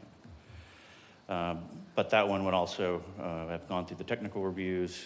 It's already received a positive recommendation from the planning board. And at the first reading, you all opted to continue it to October. So with that, staff is recommending approval for both of these. And one is ordinance 4224 and the other one is 3424. The applicant is here with their legal representation as well as traffic engineer, and I'm sure they have a presentation to give you as well. Very good. Thank you very much, Shane. Any questions for the director of our planning organization before we get development organization, before we get the applicant's presentation? Just hand those to the city clerk, please. We'll get them. Guys, I'd like to run the meeting, so you'll just wait your turn. We'll get started. Okay. Any questions, please, Just for the, go right ahead, ma'am. Just the question of what, we really have three very different issues as you've stipulated, but we are talking about Deering Park Innovation Center as if it's an entity that exists. And it, if I understand correctly, it can't really exist until we pass the PUD and the MDA. And so my concern is how to take out the fact is that this comprehensive plan and future land use are theoretically generic that would apply to more than just this entity, which is a concept. So I'm having great difficulty. I know it's the concept of Deering Park is predicated on having this comprehensive plan change and this definition to our future land use change, but we incorporate this Deering Park Innovation Center into what should be ordinances. We've inextricably tied a concept to ordinances. You know, I don't think you would find, for example, the Spring Hill Suites as an entity in any of our Muni code, or is Venetian Bay clearly identified in our Muni code or our comp plan? But this would be. This, you know, the definition for the future land use or for the mixed industrial specifically references Deering Park. And I think of definitions as being more generic than that. So I get a little confused, and I think so many of our friends and neighbors have gotten confused and don't really realize the separation between making a change to our comprehensive plan, making a change to a definition in our future land use, and then approving a project. So. Any insight that you might offer the commissioner on that? Shane, I looked into this earlier, if you want Go me ahead, to. please. Yeah, so Deering Park's just a generic name. It's not tied to Farmton North. If you would feel more comfortable calling it an industrial mixed-use development, planning staff could do that. Just the motion maker would need to tweak that language, but it's, whether you call it Deering Park or New Smyrna Southwest, or, I mean, it doesn't really matter. You're Well, it not- does have a name in the comprehensive plan now. It's all the South Village along with Ocean Right, Gate and we've the done other that for South. South Village as well. So I'm saying it's not that's not really a matter we need to mind ourselves with. However, if you just aren't comfortable with that, you can use that generic name. I am uncomfortable embedding what amounts to what will be a private business in our city ordinances and our, But Deering Park is not a private, the entity's name is Farmington North LLC. that's the applicant name, but we refer on all our legal papers, like CPA 1-24 has a title that refers to Deering Park. So I'm just saying I'm uncomfortable with embedding a specific name, project name, in what would be generic city ordinances. So, I mean, it's sort of like saying, I don't know, Joe Smith is the only one that's allowed to do X, as opposed to saying this is an allowable activity in some zone. So it may be subtle, but to me, it's a pretty permanent change to put the entity name in the city documents, particularly since we don't have a PUD or an MDA yet. So to the city attorney, will we have an opportunity tonight if we decided to call it? You could, okay. and it's not tied to that Okay. developer. So Okay. anybody could come Maybe that- along maybe and that would they could help. rename it from Deering Park to Okay. something else. So hold that, Lisa, and if you want to bring that later, we can have that as a motion in a minute. Any other questions for the Director of Development Service, Commissioner Hartman? So Shane, thanks for the presentation. You mentioned that all of these items have been to pre-app meetings. Who generally attends pre-app meetings? That's would be typically all of the planning staff, as well as New Smyrna Beach Utilities, engineering, and building. Okay, are there any citizens that usually attend these, or? Sometimes, I mean, they're welcome to. Right. I'll follow up on that before we move around. So who was on and how many were there? Oh, I don't know. I could go back and find out. I'd like you to find out. Yeah. We're receiving a variety of emails that say, this is being rushed through, we didn't know. And if there was a pre-app meeting, which was advertised, it has to be advertised, is that right? No. Nope, you just hold them? All right, so I'd love to know who was on for that, because any citizen can get on any organization. That's correct. And they can do it by phone, they don't have to be present? That's right. Okay, find out, if you'd find out that. I may be able to find helpful. out tonight. I don't That'd be know. good. I'll try. That'd be good. Any other questions from any commissioner? Commissioner Martin? Well, sort of along that line, I mean, I think we'd all have a whole folder each of emails that we've gotten in the last week about this, with people feel that they're being blindsided. And Commissioner McGurk brought up a workshop for the PUD MDA, but I think it would be reasonable to include these two items in that workshop because they are three inextricably intertwined. Plus, if we should pass the comprehensive plan and the land use change, that leaves sort of a no man's land before the PUD, if and when that is accepted. And I noticed that the future land use refers to industrial, just says industrial 65%. Does that mean that Belvedere Fuel Terminal could come in tomorrow if we pass this and make such a big deal, so much money, that the land would be sold? No. The industrial mixed use requires a PUD. And so whatever, someone couldn't just come in and say, I'm an industrial use. It would have to be a PUD and it would have to come in front of you all for approval. So, and that's fine, but the point is that we do know that people could come in and make an offer that somebody can't resist and it can be sold, because we're in this sort of no man's land between changing the comprehensive plan, changing the future land use definition, and potentially, hopefully, maybe, passing the PUD and MDA. And so they really were originally presented, the three of them together, and they really do belong together. So I'd like to see if anybody would consider moving it all to that workshop that Commissioner McGurk had suggested. Any other questions I before? comment. Any other questions for Shane? Just for verification, because I think this will help for transparency too, because I asked this question today due to the emails that we've gotten just today, which boggles my mind that these emails came today when we've been working on this forever. But on December 14th, 2023, we had our first workshop. The comp plan amendments were considered at a public hearing before the P&Z that's listed here, May 6, 2024.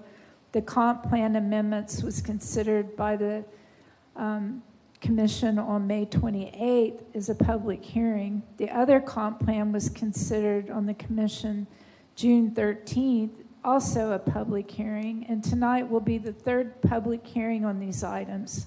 Legally, we're in compliance with all these advertisements and all this public participation. We're beating a dead horse to death. Why do we keep delaying this when we know we have issues with our diversifying the tax base? And if I have to watch this another time, this has been over a year. I've seen this same slide over and over and over. So getting these emails today just to push it past election, no. I'm not in favor of that. Thank you, ma'am. Appreciate that. Any other comments from the dais? Not at this time. Okay. Shane, you got a couple questions. Remind me what the P&Z vote count was. I apologize, I don't know that off the top of my head. Everybody remember? I believe it was 4-2. 4-2? Okay, thank you very much. And Commissioner Perrine answered my question about how many times. Thank you. Stormwater bond, I'm excited about that. Infrastructure impact in terms of dollars and resources and what, have you got any study, have you done any, what will be the impact to your organization, the fire department, police department, all those roads, water, have we studied any of the impact? The traffic engineer. I'm sure the applicant has it. Have you, as our protector, have you? No, I haven't. No, I've not. So, just in my tiny little mind, I would think before you made the positive recommendation as the director of development services, we would like to know what the impact is on the city structure, city staff, et cetera. I mean, there is a study done that Mr. Mathan did that shows some of the impacts. The only thing that we were negative in was if it was built today, all at once, then we would have a deficit in our wastewater capacity. Speaking with New Smyrna Beach Utilities, Kenny Ho there, the engineer, he assured me that if this builds out over the course of 30 years, there will be plenty of capacity. They will catch up with that deficit over time. And in addition, they have to be involved in the approval process for all development. And so they don't have to sign off on something that we don't have capacity to fulfill. The only other thing that we were short on was parks. And when they transfer that 50-acre parcel over to us, we will be sufficient in parks. But we did not see any issues on anything else. Thanks, I appreciate that. Any other questions or comments? Yeah. Yes, ma'am. I noticed that the St. John's Water Management District seems to have some concerns about the potential impact of discharge on Farmington North. What is that? It's Exhibit J, one of the two. And I wondered if you had any comments on that. I do not, no. Save it for the applicant, maybe he'll have something. Okay, anything else? Yes, sir. One question. With respect to the water going east and south, right? You propose it, the proposal is that the water is going to go west and then Correct. south, right? If the natural flow is to the north, how can we where's the confirmation that this water that's going west is not going to end up in the watershed that goes through Venetian Bay right now, the Samsula Canal? It all flows north. So I need better understanding of how the water going to the west doesn't end up going north, and the water to the south goes where? It's all should be going to the south. We have no indication that any water currently goes north of the site towards Venetian Bay. But does it go south and west and then pick up the natural flow going north? Because most of that land goes north into the Samsula Canal, into the Turnbull watershed, which is pretty wide, and then, of course, out Rosa Bay and the Three Bridges. So I'm just trying to, I'm going to need that's not necessarily you, but I need someone to help me understand the flow of this water and where that information is coming from. Yeah, I would defer to the applicant to Thank get you, in the Shane. weeds on that. Okay, and just one last. We will eventually depend on you to get into the weeds of every aspect of this. And so comments tonight like, that's not important, we don't need to do that right now, are very important to all of us and very important to a variety of residents. And there's some people that are better informed than others. And so we need everybody to understand what it will do for us or to us. This may be a city attorney question. So if we voted on this tonight and voted yes, is there another stop that prevents, if we find something or discover something isn't as, but what turns this off if it goes south? So it has to come to you through the PUD MDA process. So you guys would have that decision-making authority on that PUD. For the past year or so, I believe it's been like a collaboration where staff has said, well, what are we going to do about this? They've come to the table as a partner. So your stop's going to be at the PUD MDA. Yeah, go ahead. Anybody want to follow up? Okay, so if Deering Park Innovation Center went poof tomorrow, what would that mean for these two ordinances tonight? They'd be on the books, and if another developer came along, they would have to come to you for a PUD MDA. Any other questions for the city attorney on this one or Development Services? Shane, thanks. Don't leave town. We'll want to talk with you. Is the applicant present and would like to make his comments known?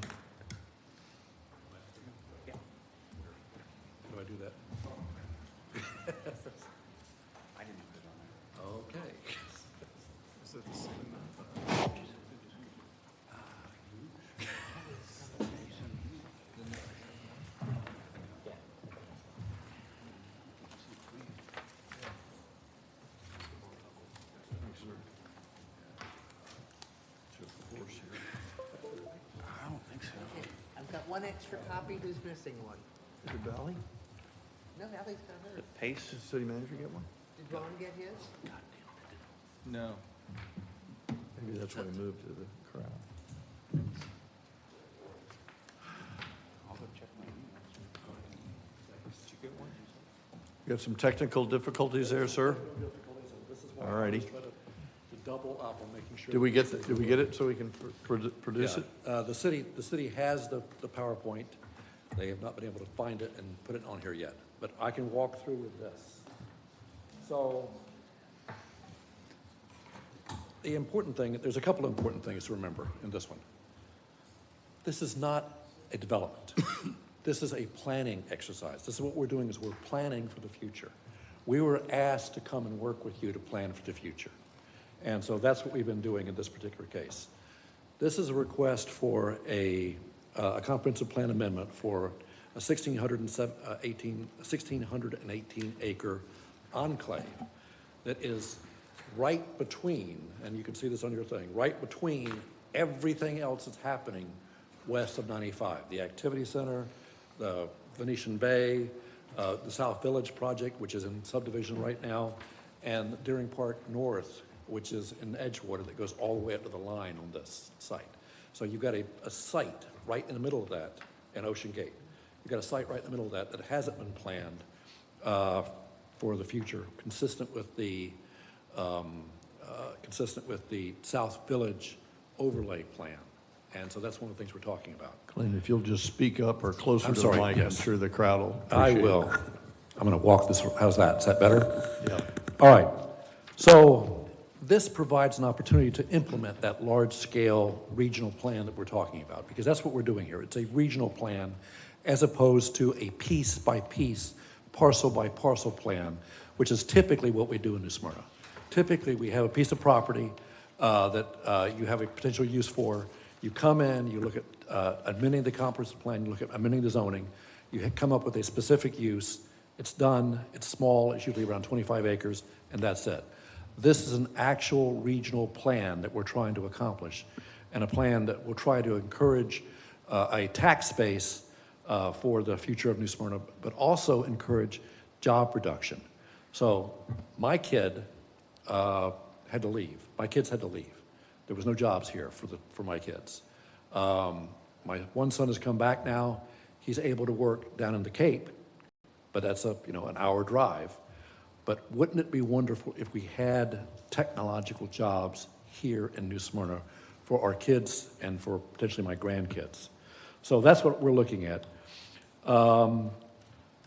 Again, this allows for us to plan for resiliency, to plan for mitigation potential impacts, and it allows for us to continue to work on the actual plan. The actual plan is the questions that you were asking about. The stormwater issues, all those things that we're talking about, the details that we've worked on, the many pages of plan that we've worked on for the last year with staff to answer those questions. So Commissioner McGurk is absolutely correct. We have got to focus on those things to make sure that what you're going to do is right. For instance, this is not an order of my presentation, but I'm going to answer the question anyway. For instance, on stormwater, the reason why we're saying this should go south is because we're basing this on the Babcock Ranch model, the one that was the big project on the other side of the state that was in the eye. I guess it's in here. There it is. That was in the eye of Hurricane Ian for 8 hours. It went right over Fort Myers, right over this project for 8 hours. Not a single lot was flooded. Not a single road was flooded. They didn't lose power. They didn't lose internet for the entire time. This was national news as to the fact that this was planned properly. That's what Babcock Ranch was. We've been doing the same thing. The reason why it did that is because their stormwater system took advantage of the fact that this was adjacent to a huge conservation easement area. So in our case, we're doing the exact same thing.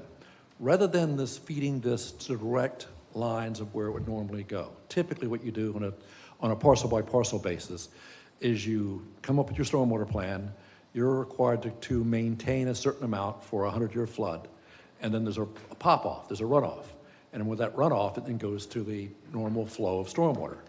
We're not doing that. We're looking at the fact of literally reconverting the basin and turning this to the south.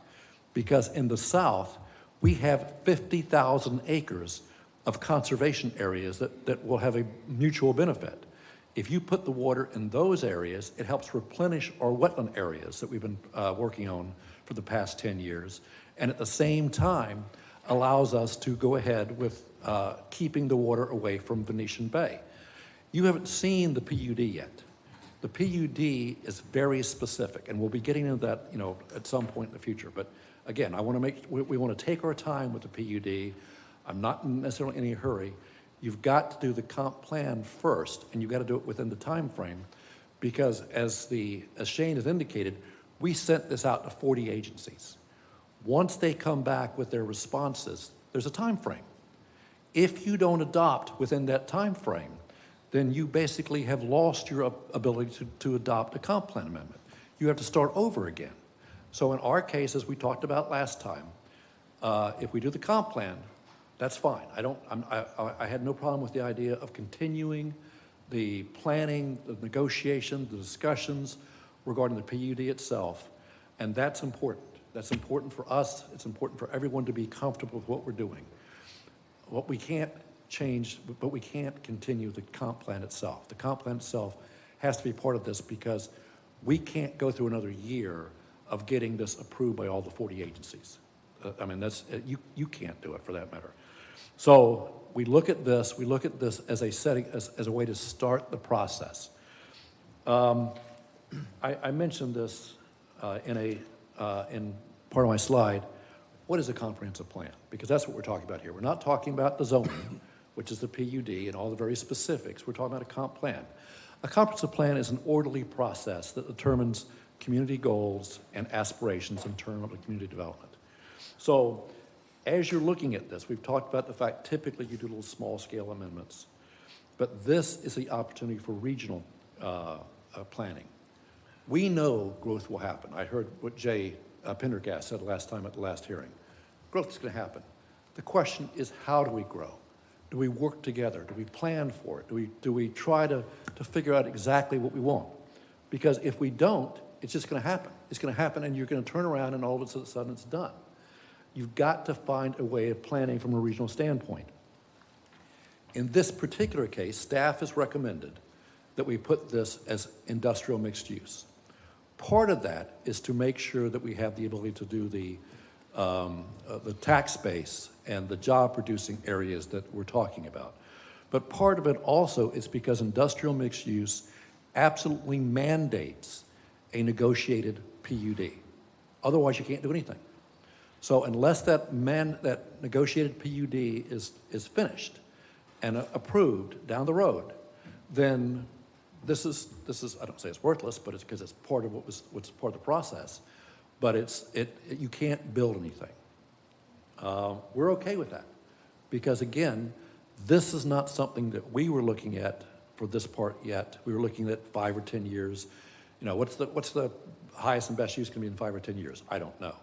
I know if we work together now, what the process will be and what we're going to end up having together.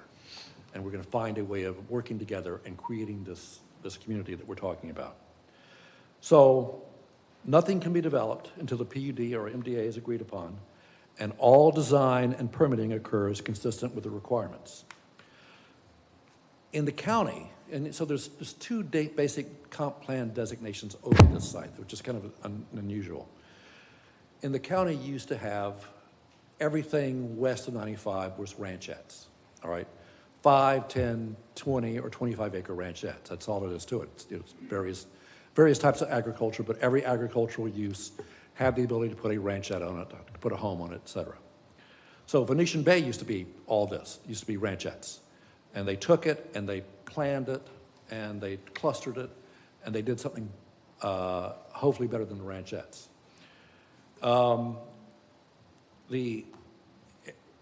The problem is, and what you've seen is, the reason for ranchettes is because there are no urban services.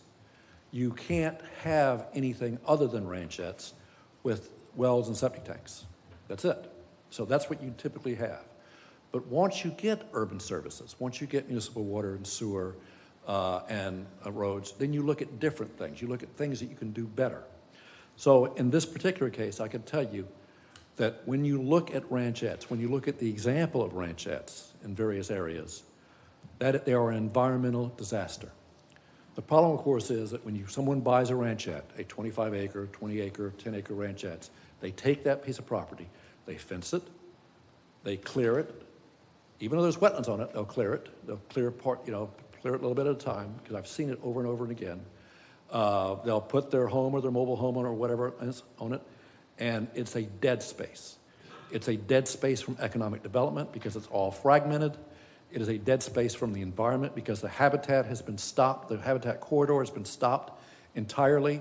The fences will prevent the uses of the habitat corridor, and there's no basis for anything to be planned for it. So that's what I'm saying. The parcels are cleared, fenced, and fragmented. No habitat corridors, no economic benefit, no public benefit, no places for parks, no places for anything else that you can do, no places for trails. when the city annexed this piece, they actually duplicated that ranchette comp plan designation. That's what you're seeing as far as the ag and the forestry, et cetera. Those are all ranchette classifications. So right now, we could go out there and put 150 ranchettes on the site, just divide it up, including the wetlands, by the way, divide up the entire site and put 150 units on it, and it would be useless for everybody else. But the city also incorporated this into something called the South Village Neighborhood Plan and the map overlay. And that's what Shane was talking about. Because what that says is that we expect urban development in this area. We expect that urban services and improved road service, road access will happen. We expect that municipal water and sewer will be available. And now it is. Municipal water and sewer is available at this location. Urban services are available in this location. Obviously, there's improved road access. They said that the plan said, we expect that there'll be a demand for quality residential to support the Southeast Volusia Activity Center. That's everything surrounding 95 and 44. That's the Southeast Volusia Activity Center. So that's where the hospital is going to go. That's where another hotel is going to go. That's where all these things are going that will then need to have that quality residential that we're talking about. We expect that this is going to be urban because there'll be an extension of Williamson Boulevard from State Road 44 to State Road 442 and from Pioneer Trail to State Road 44. Right now, we now have those two designations, those two areas, from Pioneer Trail to 44 and from 44 to 442 dedicated. Those 200-foot right-of-ways are now dedicated to the county. So now you have an alignment as to where those roads are going to go. In fact, the last piece of that right-of-way was just dedicated last month. So now that's done. They also say, the South Village Plan also states that they expect urban development because there'll be an extension of Airport Road into the area. That's being done. That's the South Village PUD that is currently going in. So you have that road, Airport Road is extending into this area. What we did is we tied this in, working with staff, we tied their road system in to Deering Park Innovation Center's road system to try and keep and divert traffic off of 44. Everything we looked at was a means of trying to divert traffic away from 44. So that's what you're going to see when we deal with the PUD. All the things that Sands has done, all the things that City has done, all the things we've talked about. The thing that I thought was interesting was, like I say, the South Village Neighborhood Plan states development within this neighborhood will be directed into major residential projects with some self-contained commercial and employment opportunities. Some, not nearly as much as we were hoping for with the Innovation Park and the business park that we're talking about. However, new urbanist principles are required, which is what Shane talked about.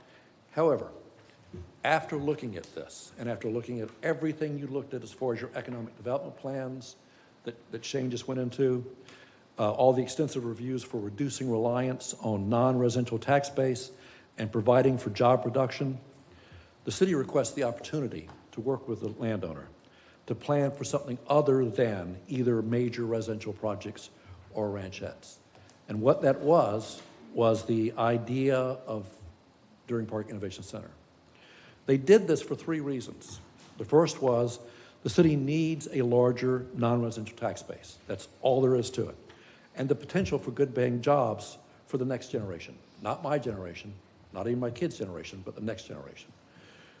Otherwise, you will be totally reliant upon homeowners for taxes, for the increases in costs. And again, you've noticed that the cost of city government does not remain stagnant. It continues to increase, and therefore you continue to rely upon homeowners to pay for this, as opposed to non-residential, which is the way it should be done. Because of the fact, by the way, you have about 90% of your tax base in residential and 10% in non-residential. You should have far more than that. So in looking at this site, Right now, that site is basically generating about $0 for you, okay, from a tax standpoint, because it's ag, because it's utilizes ag. Based on the city's calculations, or we worked with them as well as far as the build-out on this, the build-out for the taxable value would increase by about $3.5 billion. That would be your taxable value. That would be what your taxes would be generated from. And more importantly, those taxes are not on homes with homestead, because so much of this is non-homestead.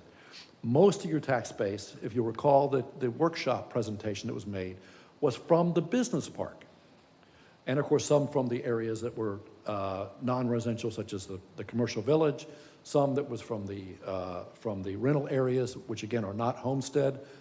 That's how you maintain your tax base and increase your tax base without costing the city homeowners for that taxes. Secondly, this is the area that's undeveloped, but surrounded by development. It's undeveloped right now, but it's surrounded by development, and it will be surrounded more so by development as things happen. South Village, like I say, is in subdivision right now. That will start building soon. Deering Park North is in subdivision right now. That will start building soon. You're already seeing the hospital project beginning, hopefully, soon, I hope. Because, I mean, they're going to be asking the question as to whether or not there is sufficient growth in this area to support a new hospital. So those are the things we're looking at as well. Now, based on that, and if you look at what you have, this is probably the last opportunity you have for a regional business park. There's nothing else left. I mean, I know the land in New Smyrna fairly well. You are hemmed in. You have Edgewater to the south, you have Port Orange to the north, and you have the Samsula local plan to the west, which doesn't allow for any increases in density or intensities. So this really is it as far as the ability to plan regionally. That's why this was so important to the city to work together with us to start planning on this. The third issue, the reason that they came to us, is because of the reputation of the landowner. And in this particular case, I've been working with this landowner for 35 years. You could not ask for a better partner than this landowner. They have worked for good planning, and they have been working with governments, well, since I've been working for them, 35 years. And they have been working, they own 70,000 acres of land. Everything south of 44 for 22 miles is owned by my client. They have not sold a single thing. They actually bought land in 1925. So it's almost 100 years. Most of their land was bought in 1925. So they've had their land for almost 100 years and haven't sold anything. They bought extra land. They bought extra land because of the fact they wanted to make sure that developers that did not seem to have the same vision that they had did not get this land. So they ended up buying Reflections, which was a piece in Edgewater. They bought Restoration, which is now Deering Park North, that goes all the way to, in fact, part of Restoration was also in New Smyrna, and they bought the O'Reilly track. Because again, the option was something they did not want to see.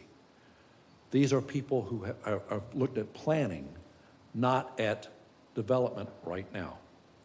So, and I've got some great maps that you can't see, but they have created a long-term and environmentally responsible vision for this land, because they worked with everyone. They worked with the counties, they worked with St. John's, they worked with Audubon in order to create habitat corridors throughout their land.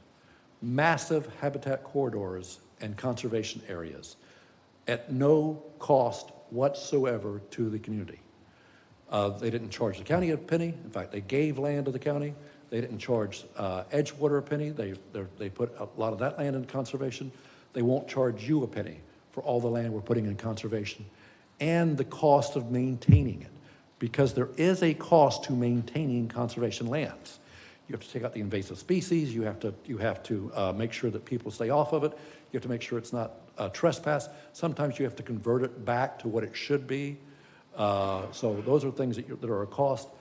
We've done that with conservation management plans in all these other areas. The nice thing about my client is that they are financially able to plan long-term to ensure the landowner and the community goals are met, and that's what they've done. So, as an example, and I think this is important because I've seen this on social media, that someone says, oh my gosh, you know, my client's getting ready to destroy 57,000 acres and we'll never have our wildlife corridor. Well, when I see that sort of thing, it makes my blood boil, because I have spent literally 20 years working with everyone to preserve 45,000 acres of land. 57,000 acres, yeah, they own the 57,000 acres. That's the farm to track. But they, without cost to anyone, took 45,000 of those acres, worked with everyone to create habitat corridors as to where they should go, and put that in conservation. And they did it, by the way, by layers. They did a layer of conservation easement to the counties, a layer of conservation easement to St. John's, and a layer of conservation easement to Audubon. So all three of those entities have to agree to something in order to lose that. They did that because they didn't want to lose the conservation easements they'd worked so hard for. So that's something they've done. And I should tell you that when they started this, and I was asked to do this years ago, all that land, all that 57,000 acres was supposed to be divided up into ranchettes. Every bit of it. Because they were a timber company. A timber company, usually when you can't do timber anymore, they simply go out, they sell the land as ranchettes. Georgia Pacific did it, Union Pacific did it, everybody else has done it. In our case, although I subdivided that land out into thousands of ranchettes with individual wells and septic tanks ready to be sold, they allowed us to work together with the communities to create the Farmington Local Plan instead. And the Farmington Local Plan is what you're seeing on one page that shows the 45,000 acres in green that are preserved now for the past 10 years. The conservation easement's been there for about 10 years, and on top of that, they've been maintaining it for 10 years. And in fact, we even pay Audubon to come in and inspect to make sure that it's done right. So that's why we've been receiving awards on this action. That's how you do the thing. That's how you do it the right way. That's why you should be so happy that this is the partner you have in trying to solve these problems. Now, again, they bought additional lands. They bought the ones we've talked about, but they're using these standards, these very high standards, such as Babcock Ranch, in order to plan for this, to make sure it's done right. Their theme, I think the mayor actually mentioned this, is living in a park. Because the way they're doing this is to make sure that natural vegetation lands are all around them. Natural lands are created and maintained all around them as part of this. I want to talk about some of the public benefits that this is your partner that we're talking about. They actually have donated the land for something called the Edgewater Wetland Park. Edgewater had been dumping effluent into the Indian River Lagoon for years. They have a permit for it. They can do that. It's not a problem. They're trying to find a way to get rid of it. Trying to find a way of getting rid of it. We had uplands that were not part of the plan for Deering Park North. We took that, worked out a plan to give it to a wetland park, and then we got a grant from the government in order to build the wetland park, in order to take all the effluent that's currently going into the Indian River Lagoon from Edgewater and place it here, and so it can be filtered out into the natural area. That wetland park will be public. It will be open to everyone. It will have bike trails through it, and in fact, you'll see, I wish I could show you this on our PowerPoint, but you'll see that there's bike trails planned out to the entire area that will tie in the wetland park, will tie in the regional trails, will tie in the New Smyrna trails, everything. That's part of the public benefit that we're providing. By the way, the conservation easements we're putting into Deering Park Innovation Center, and you'll see this in the PUD when we get to that, all of that will be tied into this habitat corridor. So again, it's a place, it's a method to make sure that our habitat have a mechanism to go within that corridor. And it's a huge corridor. It's about 22 miles long. So, the cooperation. The city approached the landowner to work together on a long-range plan to accomplish the city goals. They worked together for a year. They incorporated all the staff requests. We request for the land for the city benefits, request for land for a school, request for the planning board recommendations. Everything that was requested, we placed into this PUD. I didn't want to go into there very much of it because this is the comp plan, but everything was there as part of that PUD, and we'll talk about it when we get to it. But the details of all those requirements are negotiated, and they'll be incorporated into the master development agreement. We may not be done. I'm sure you'll have additional input. Fine. We've got time for that. And I look forward to those discussions. But the thing is, this is a planning exercise.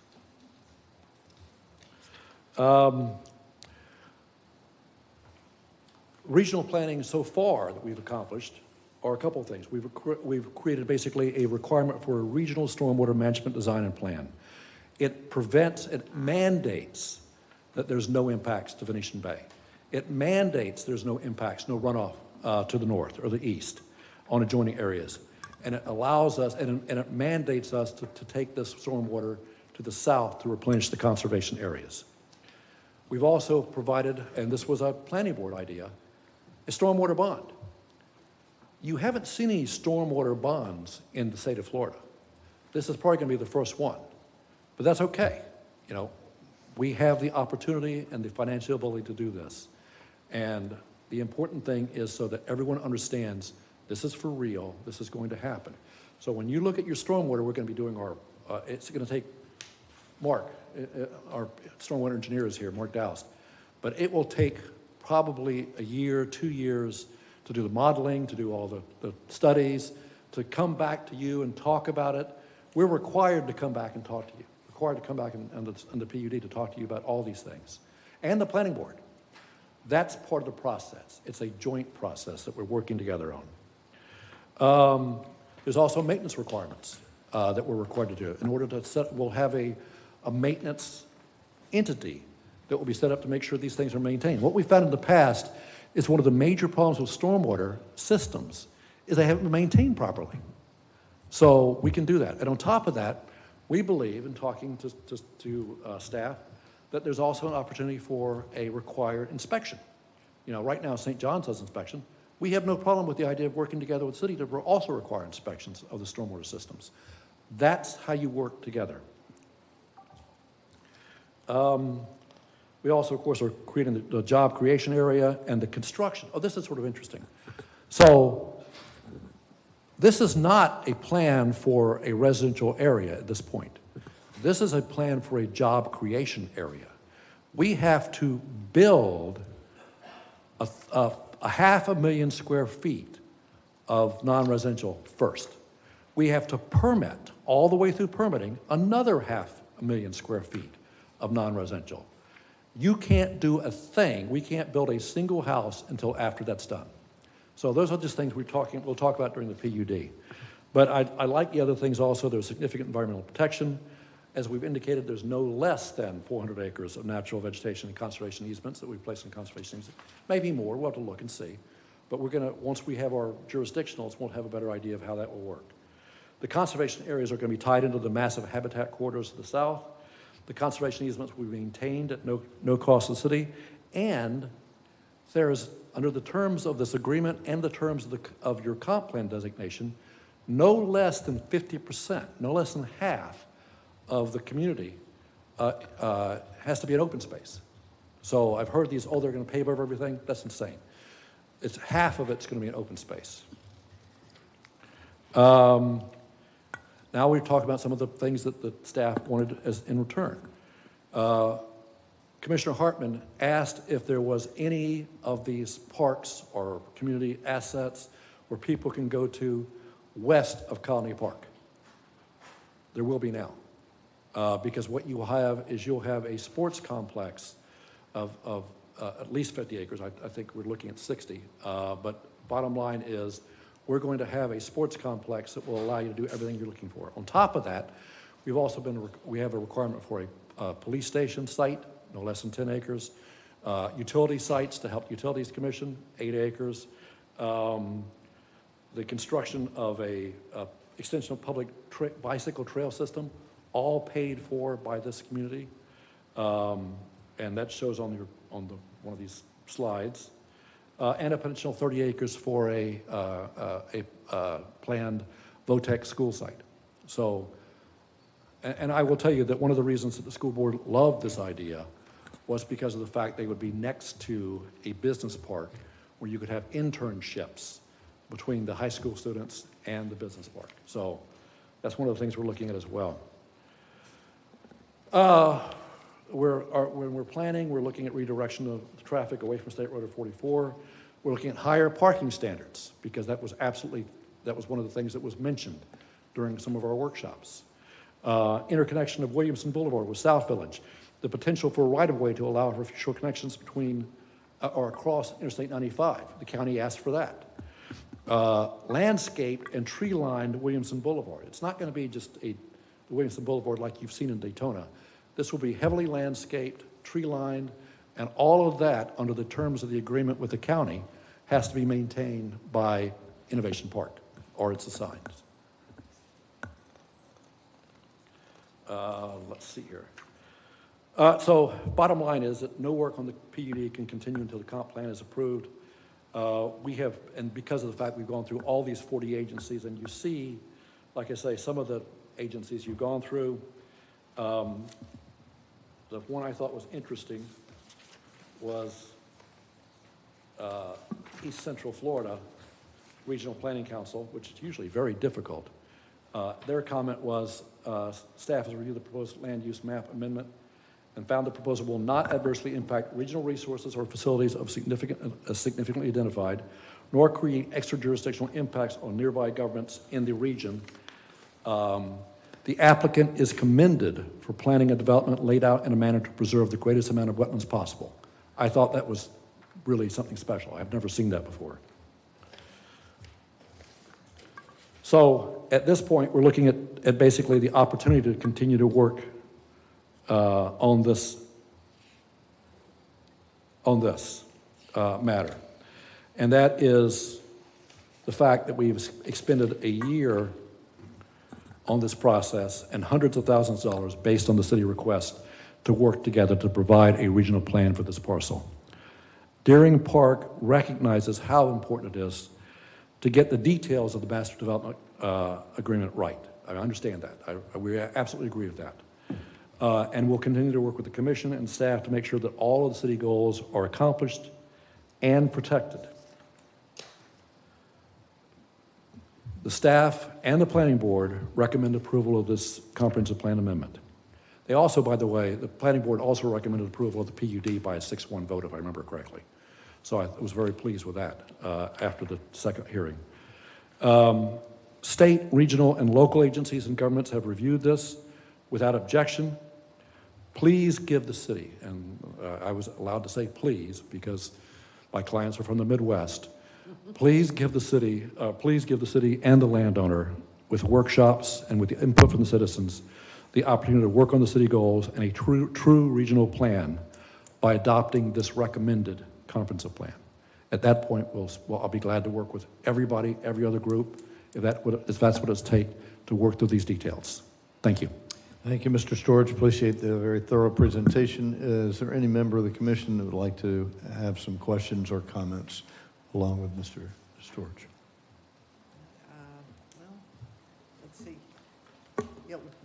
Mr. Martin, go for I'm it. sorry. I noticed that the original comprehensive plan notes that a significant portion of this neighborhood, the South Village neighborhood, consists of wetlands and environmentally sensitive areas, and I believe the wetlands constitute about 50% of... No, it's not 50%.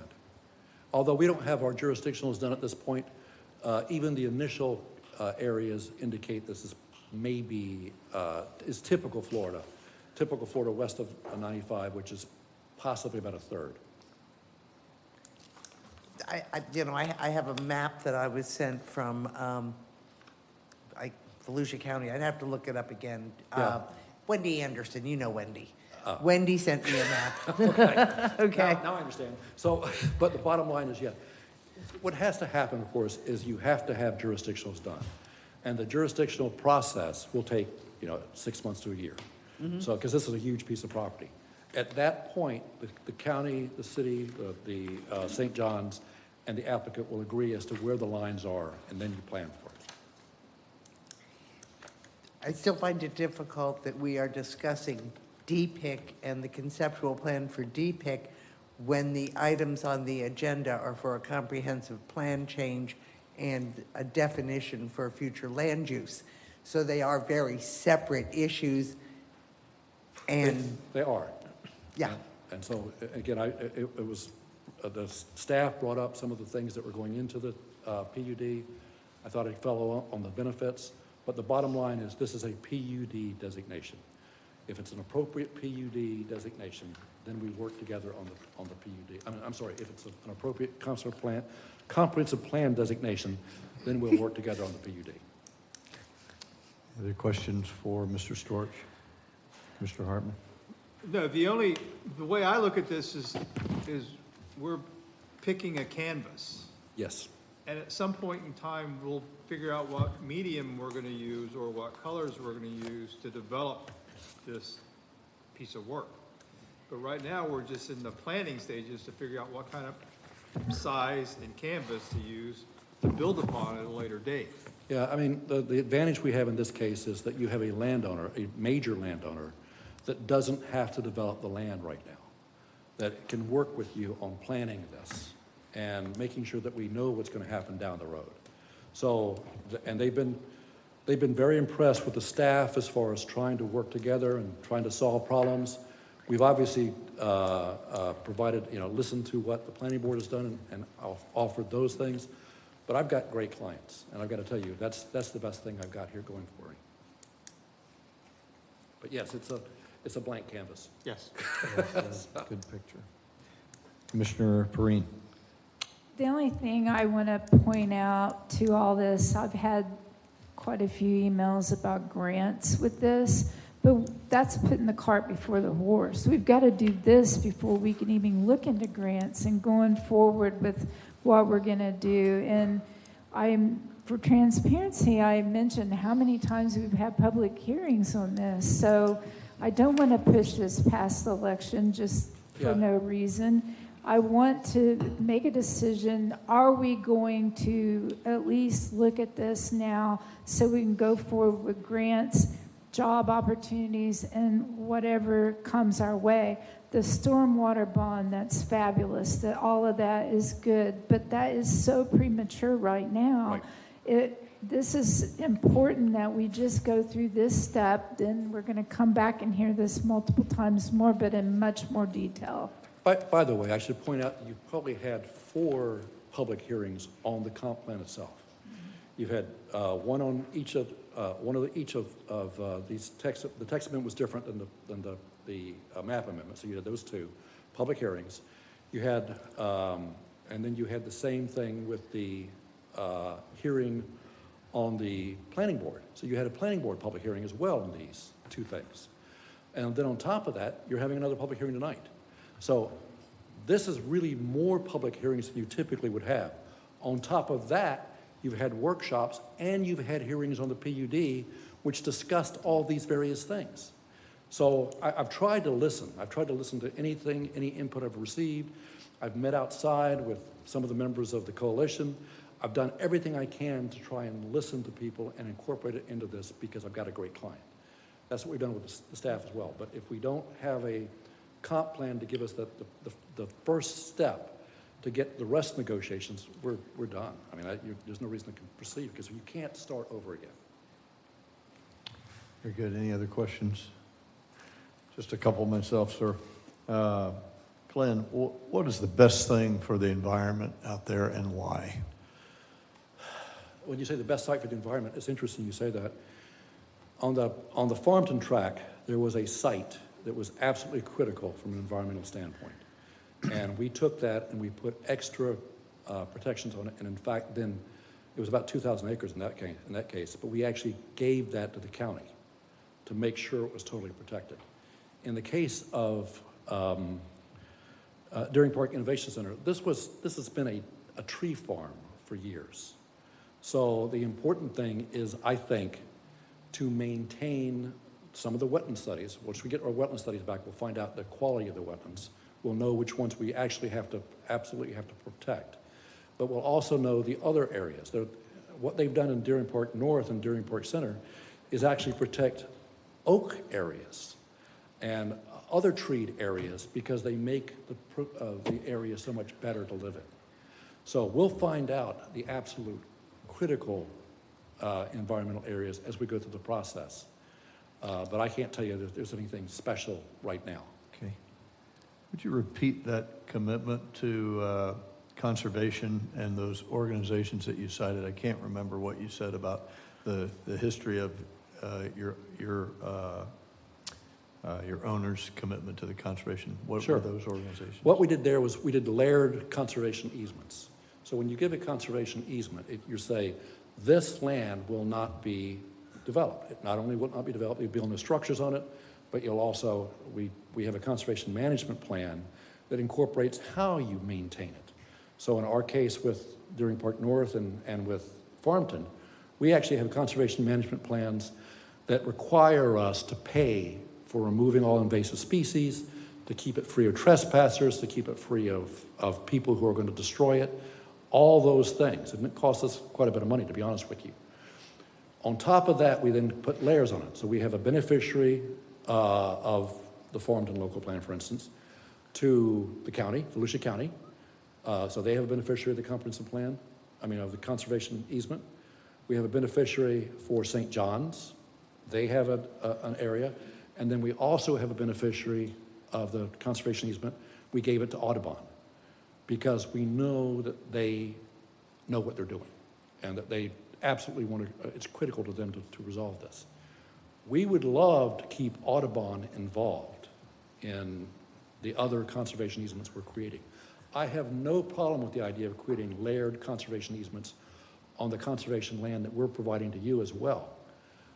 If we do it, it will cost us money, again, because you have to pay Audubon to go out there and inspect their land, to do a report, to say that we're meeting all the requirements. That seems fair. The nice thing about a conservation easement, especially if it's well-written and well done, and you have all this buy-in from the community, is that it's far better than your conservation designation. Your conservation designation still allows for ag use. Ag use can impact wetlands enormously, legally, because all they have to do is use their best management practices. It allows for your conservation areas to be used for 10% FAR. So an FAR is building structure. In those conservation easements you have right now, you're allowed to take 10% of them and put buildings on them right now.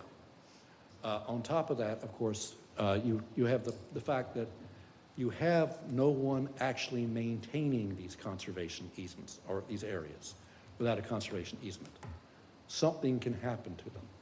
So my basic philosophy has been, if I can create things in conservation easements, perpetual conservation easements, that's done. That's done for the rest of my life, that's done for anybody else's life. This is perpetual. If you're just dealing with zoning and comp plan designations, it will not protect it. Thank you, sir. The relationship with Badcock Ranch and building a resilient and self-sustaining community. You guys, you've done some work with these folks. You know Babcock Ranch. I'm not looking for any guarantees, but that seems to be survived a great storm, a horrific storm, and it is a self-sustaining, resilient community in itself. Doesn't require transiting back and forth all over the place. It is its own self-contained community. That's part of what we're doing with the traffic. The idea is to create a live, work, play community, because what you're trying to do is to prevent people from traveling outside. the area if you can. Prevent people on 44 if you can. But yes, in Babcock Ranch's case, not only are we very familiar with this, we've hired the guy that helped do it. All right, the guy that came up last time, Ernie Cox, helped everything on Babcock Ranch. That's why he's here. Thank you. Any follow-up, any reapproaches? Yes, Just ma'am. a couple.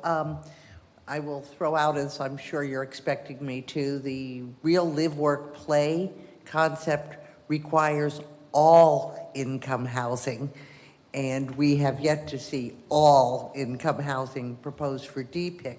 Well, that's not The true. other one is just, and I may have missed this, but reading from the St. John's Water Management District in Exhibit J, pages 11 through 13, the conclusion states, the district encourages the city to address these issues and recommendations prior to adopting the proposed comprehensive plan amendment. They are offered as suggestions which can strengthen the city's comprehensive plan and provide assurance. And in there, it references the amount of wetlands and surface water and potential negative impact on Farmington North to the south of us. So I'm wondering if how these have been addressed. Yeah, they have been addressed, as a matter of fact. In fact, what we're doing, most of those are addressed in the PUD itself. So that's how we dealt with it. Well, it specifically states that they should be addressed prior to passing the comprehensive plan amendment, which is why I'm asking. Well, you can have there was comments, these are comments regarding things you might want to look at, which we are looking at, and which we did look at. We took them seriously.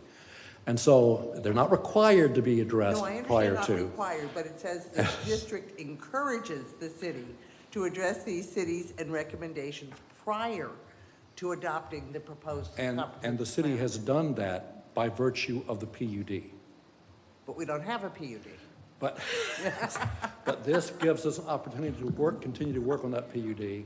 And again, Remember, I'm just reading nothing, right from the letter. again, nothing can be built on this site until you have a PUD that's negotiated and adopted by the city commission. It's that simple. And in fact, right now, we could go out there and build ranchettes if we wanted to. Or we could clear every single tree off if we wanted to under ag.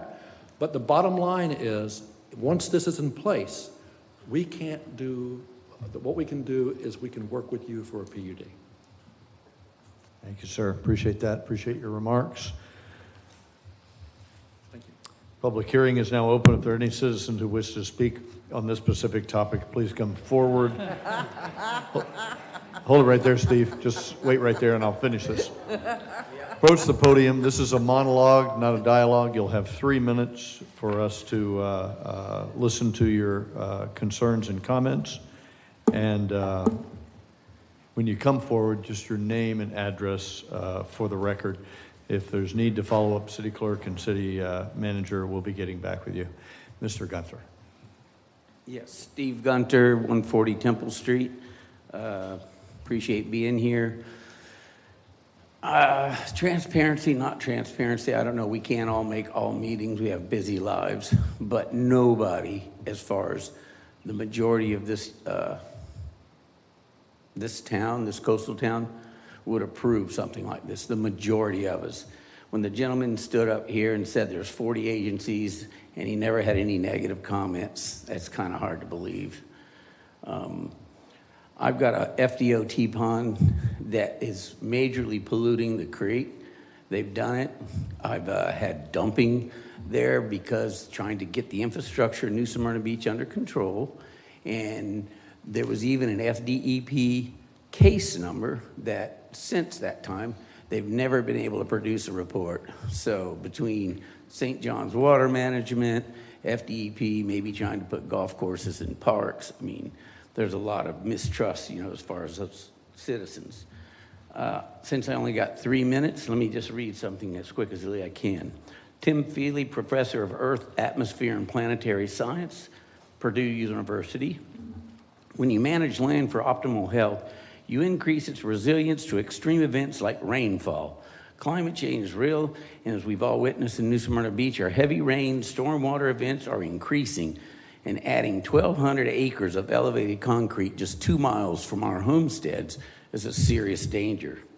A Nobel Prize winning intergovernmental panel of the climate change and as well as the science academics of every developed nation in the world keep confirming the disasters we now experience is caused by this human activity, such as Deering Park, filling and building, and our coastal watersheds and wetlands. We've crossed that line. We've had tons of neighborhoods, we've all watched them, they're underwater. So our comprehensive plan was an expensive plan to create to begin with, and so it was created to protect our community first and foremost. This landowner has been presented with forestry, agriculture, conservation. All of those are diversified job opportunities if it's done right. As I mentioned before, ginger is $17 a pound. One papaya is $9 a pound, so there's ag there. Forestry products are very expensive. You got 95, you can move them all over the state. Conservation, ecotourism. New Smyrna has been a tourist town for 100 years. There's plenty of opportunity there. So there's no problem with creating jobs by letting the owners develop it for what it's zoned for already. They're kind of saying, give us the PUD, then we'll give you the detailed plan. That doesn't sound right. That's kind of just give us the detailed plan, then get the PUD. Thank you, sir. Appreciate your comments, Steve. Thank you very much. Hello, Doug Everson, 805 East 2nd Avenue, New Smyrna Beach, Florida. I think I'm going to surprise you. I came here to bitch and complain about what's going on until I heard it was Badcock. I've been in drainage most of my life. I knew Fred Babcock really well.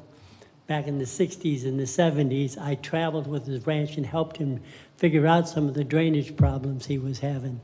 I knew him to be a man of integrity. I know some of his relatives that have passed out, I think Fred died in 96 or 97. But now I'm familiar with some of his relatives down in the center part of the state too. If you were going to have a company do it, Babcock is probably the best company that could have come here with a proposal. But that doesn't mean you should take everything at face value. It means you should hold them accountable and make sure that they put in writing what they say they're going to do. They have the capabilities of doing it. They have the capabilities of doing it right. I don't know who's running the show on this end of it today, but I can tell you that you couldn't find a better company in the state of Florida, but it's your responsibility to make sure that it's done correctly, and that surprised both me and everybody I know. Thank you, sir. Appreciate your comments. Ms. Ford. Good evening. Stephanie Ford, President and CEO of the Southeast Volusia Chamber of Commerce at 115 Canal Street in New Smyrna Beach. We are here to discuss the benefits for the business community who are also residents. The amendment to the industrial mixed use enables long-range planning and negotiation, ensuring thoughtful development. The area is surrounded by approved growth, including Venetian Bay and proposed Advent Health New Smyrna Beach Hospital. Proper planning west of I-95 protects our beachside and historic areas, aligning with the Southeast Volusia Regional Economic Strategic Plan and city visioning. Southeast Volusia, including New Smyrna Beach, is part of a commercial space industry opportunity overlay zone, which encourages high-paying space-related job creation.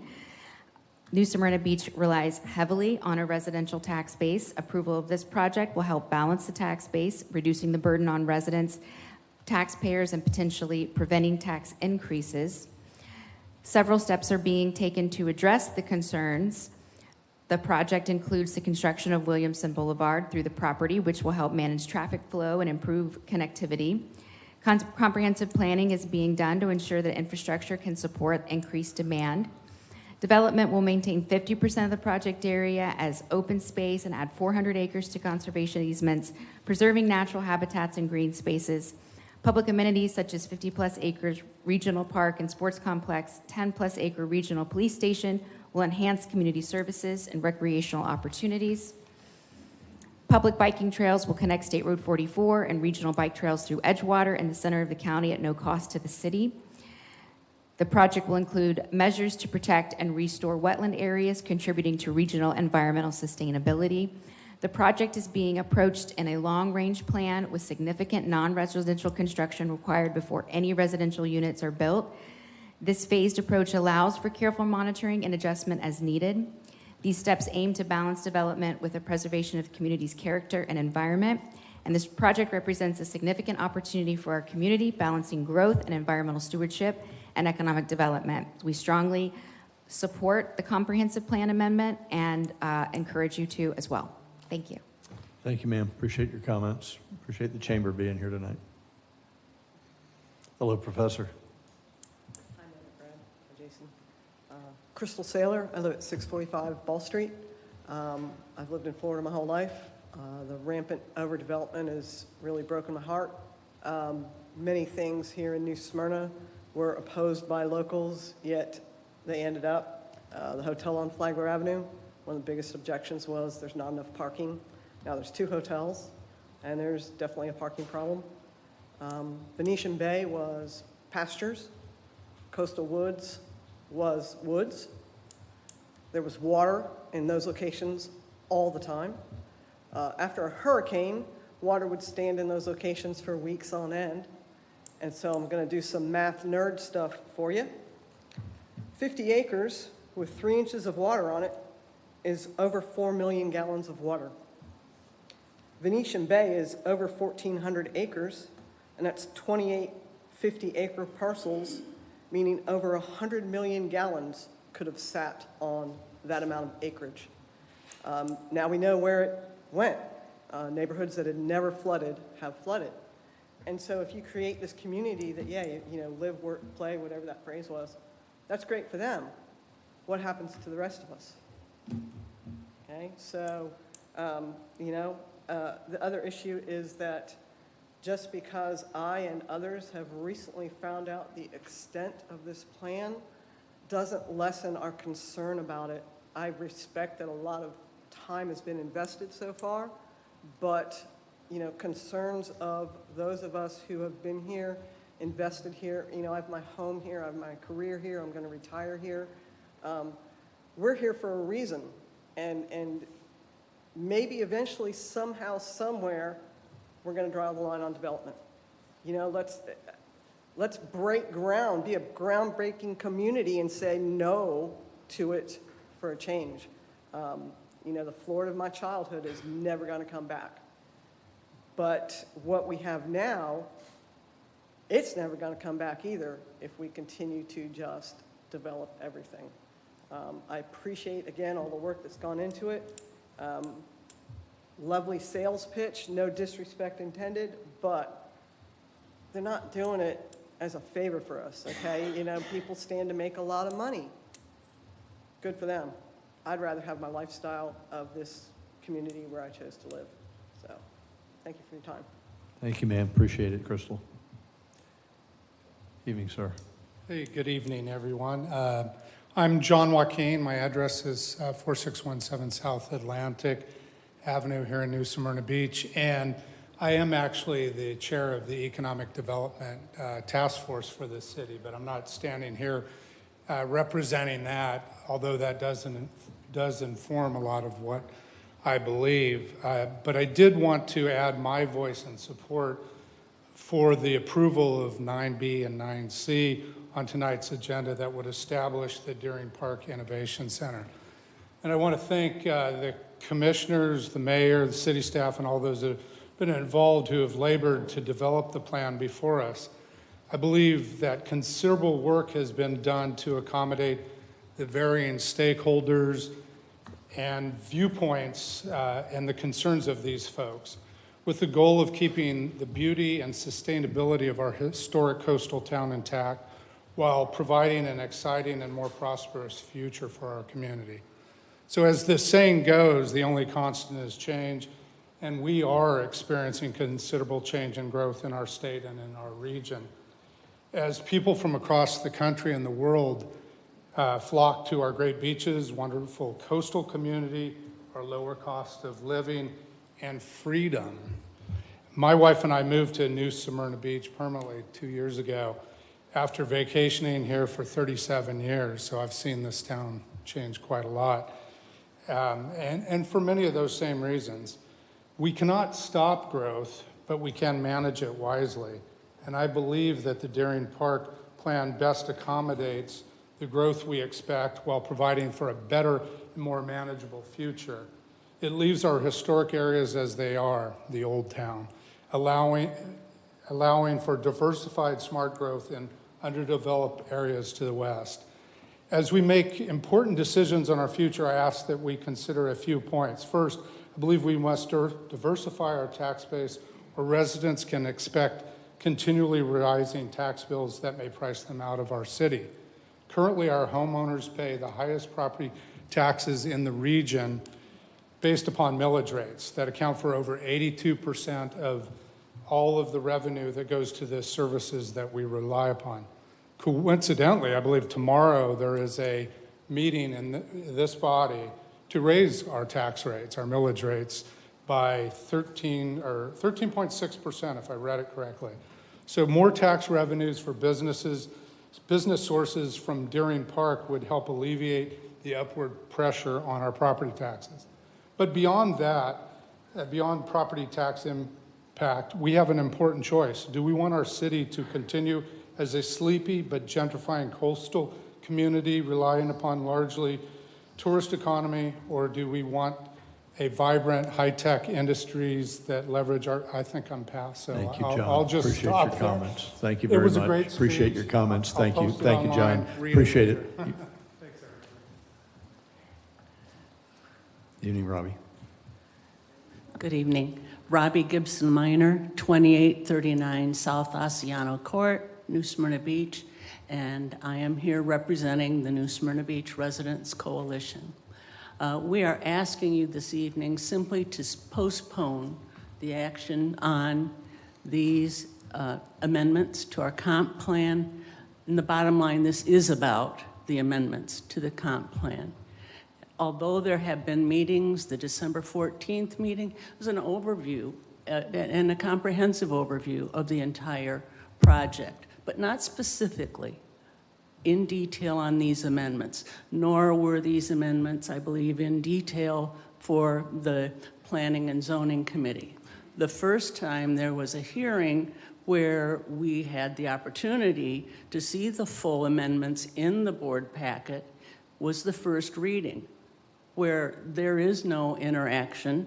Residents can have a monologue. And so tonight really is the first hearing, and residents have 3 minutes to comment on it. Mr. Storch is correct. Members of our Sustainability and Resiliency Committee have been working with him and are really excited about continuing to do so. Babcock Ranch is the gold standard. And if you attended our education forum a year ago in April, one of the main architects was there telling us about that. But our comprehensive plan states that the city strives to promote and maximize public participation in the adoption of the comprehensive plan, the adoption of amendments, and the processing of land development proposals. This needs to be done right, and what do you have to lose? You don't have to postpone it till after the elections, but having a workshop, just as you are for the PUD, to have true input and be able to see the slides and the information, and then move forward with complete information and citizen participation. Thank you. Thank you, Robbie. Appreciate your comments, ma'am. Good evening. My name is Elizabeth Bell, and I live at 2224 Deerwood Drive. I am concerned that we're taking so much property, the development will take so much property out of conservation land. Matter of fact, if the figures from the News Journal are correct, there's 577 acres now. We're going out and buying land that's, for conservation purposes. They're going to give us a rip-roaring 413 acres. In addition to that, currently, we have 900 and some odd acres are in forest resource, and the other is in agriculture. I think we've seen the flooding out. Randy's had to deal with that, the flooding out in Venetian Bay. I just don't think we need to be paving over more of things. There's more land going into this innovation project than there is into conservation. Sounds sort of backwards to me. Anyway, I am opposed to it. Just one little voice out here in the wilderness. But as a native Floridian, I hate to see us paving over everything. Thank you very much. Thank you, ma'am. Appreciate your comments.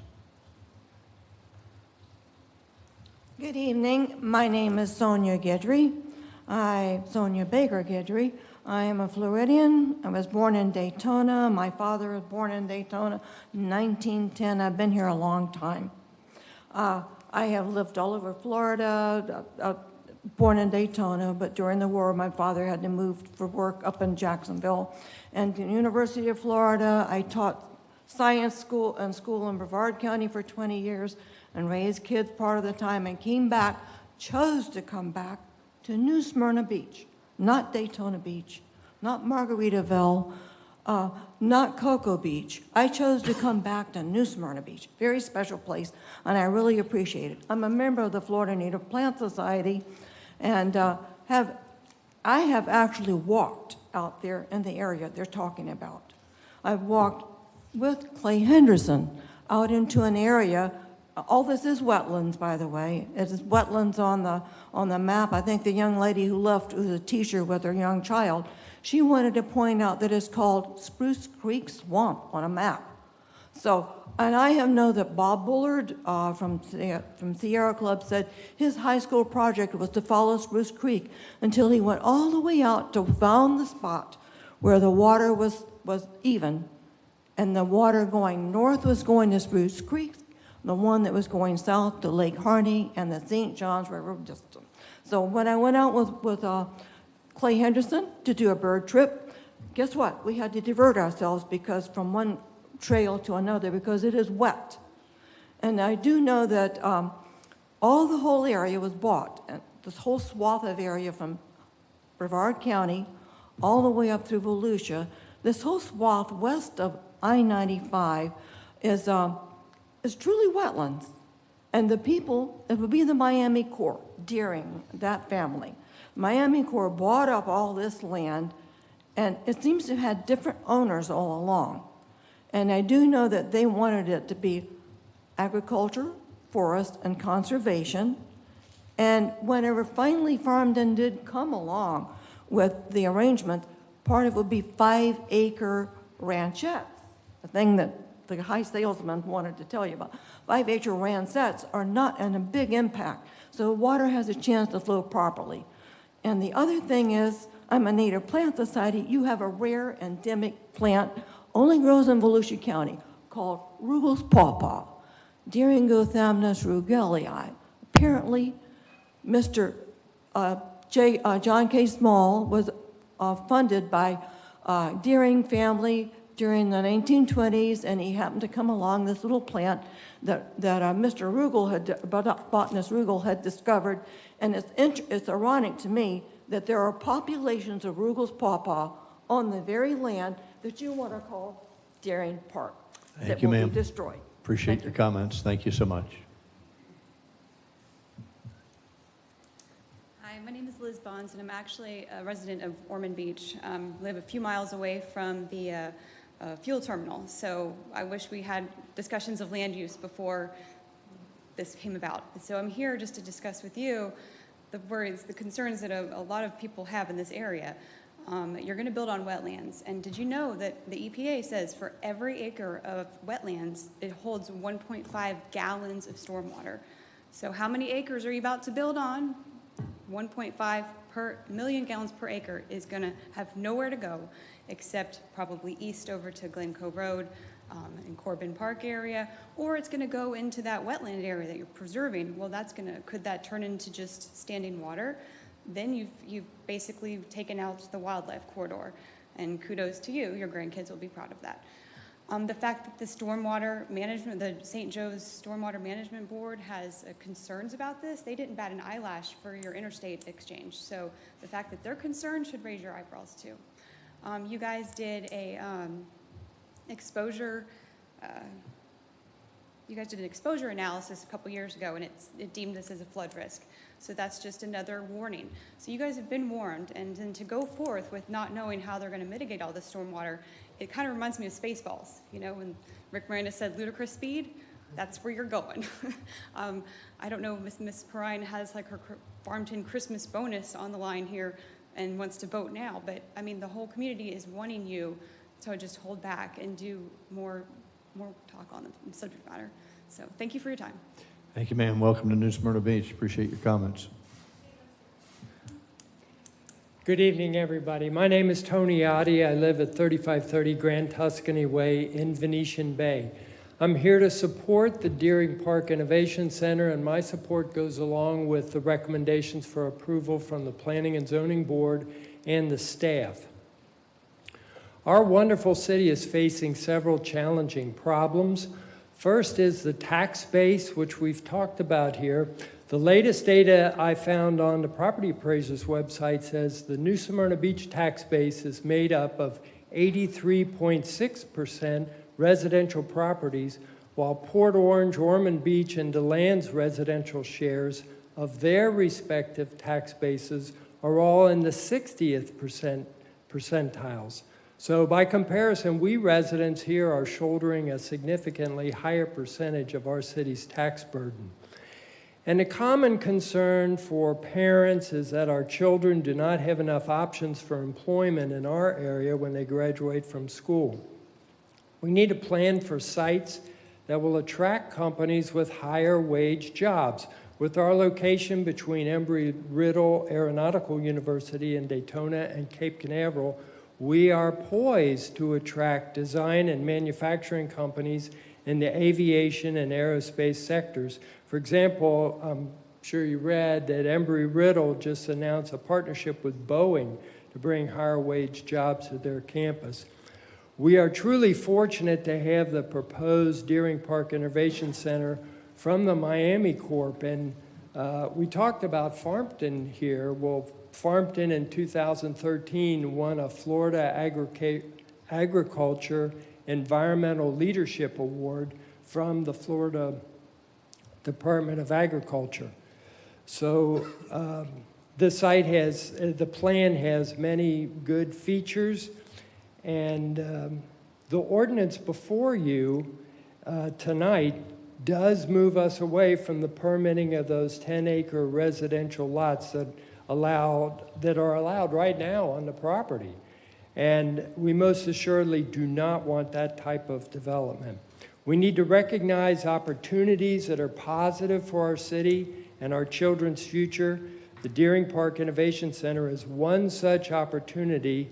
And as a Venetian Bay resident of 14 years, and my family and I have been coming here since the 80s, before we moved to Venetian Bay, I fully support this project. Thank you. Thank you, Mr. Rowdy. Appreciate your comments. Good evening, Bliss. Hello. Good evening. Bliss Jamison. I'm here to speak to you today on behalf of the Southeast Volusia Manufacturing and Technology Coalition, 635 Air Park Road, Edgewater, Florida. Southeast Volusia Manufacturing and Technology Coalition is all about jobs. The city has indicated their desire to attract good companies that create high-paying jobs and to diversify the tax base. And you've been disappointed that companies have not come here due to the lack of shovel-ready sites and appropriate zoning. The city has worked with the landowner to create Deering Park Innovation Center as an area to attract this light industrial company and corporate headquarters as desired. Williamson Boulevard has been approved and will begin construction before we know it. I urge you to approve the Deering Park Innovation Center 9B and C, or else we run the risk of more tract homes instead of jobs. I ask you to keep working with the landowner to create this industrially zoned property for the companies that we want, we need, you say you want and need. And this is going to help diversify the tax base and create a lot of opportunity to come. Thank you for your time. Thank you, ma'am. Appreciate it, Bliss. Hi, I'm Tiffany Kyle. I'm at 620 Hidden Pines Boulevard. And I just want to say that I would like to see the comprehensive plan amendment revised so that not all of the 1,618 acres are rezoned to industrial mixed use. Currently, 577 acres, as you know, is zoned conservation. 661 acres are wetlands. I got this from the materials that were in the packets for previous meetings related to this. So you can find those yourself, or I can email them to you. Currently, about half of those wetlands will be impacted by the proposed development that was under the PUD. So just so that you know, this, as it's currently designed, would affect wetlands. So I'm concerned that you are giving up your power over this 1,618 acres by rezoning all of it to industrial mixed use before you get agreements from the applicant on the PUD. It seems like that, do you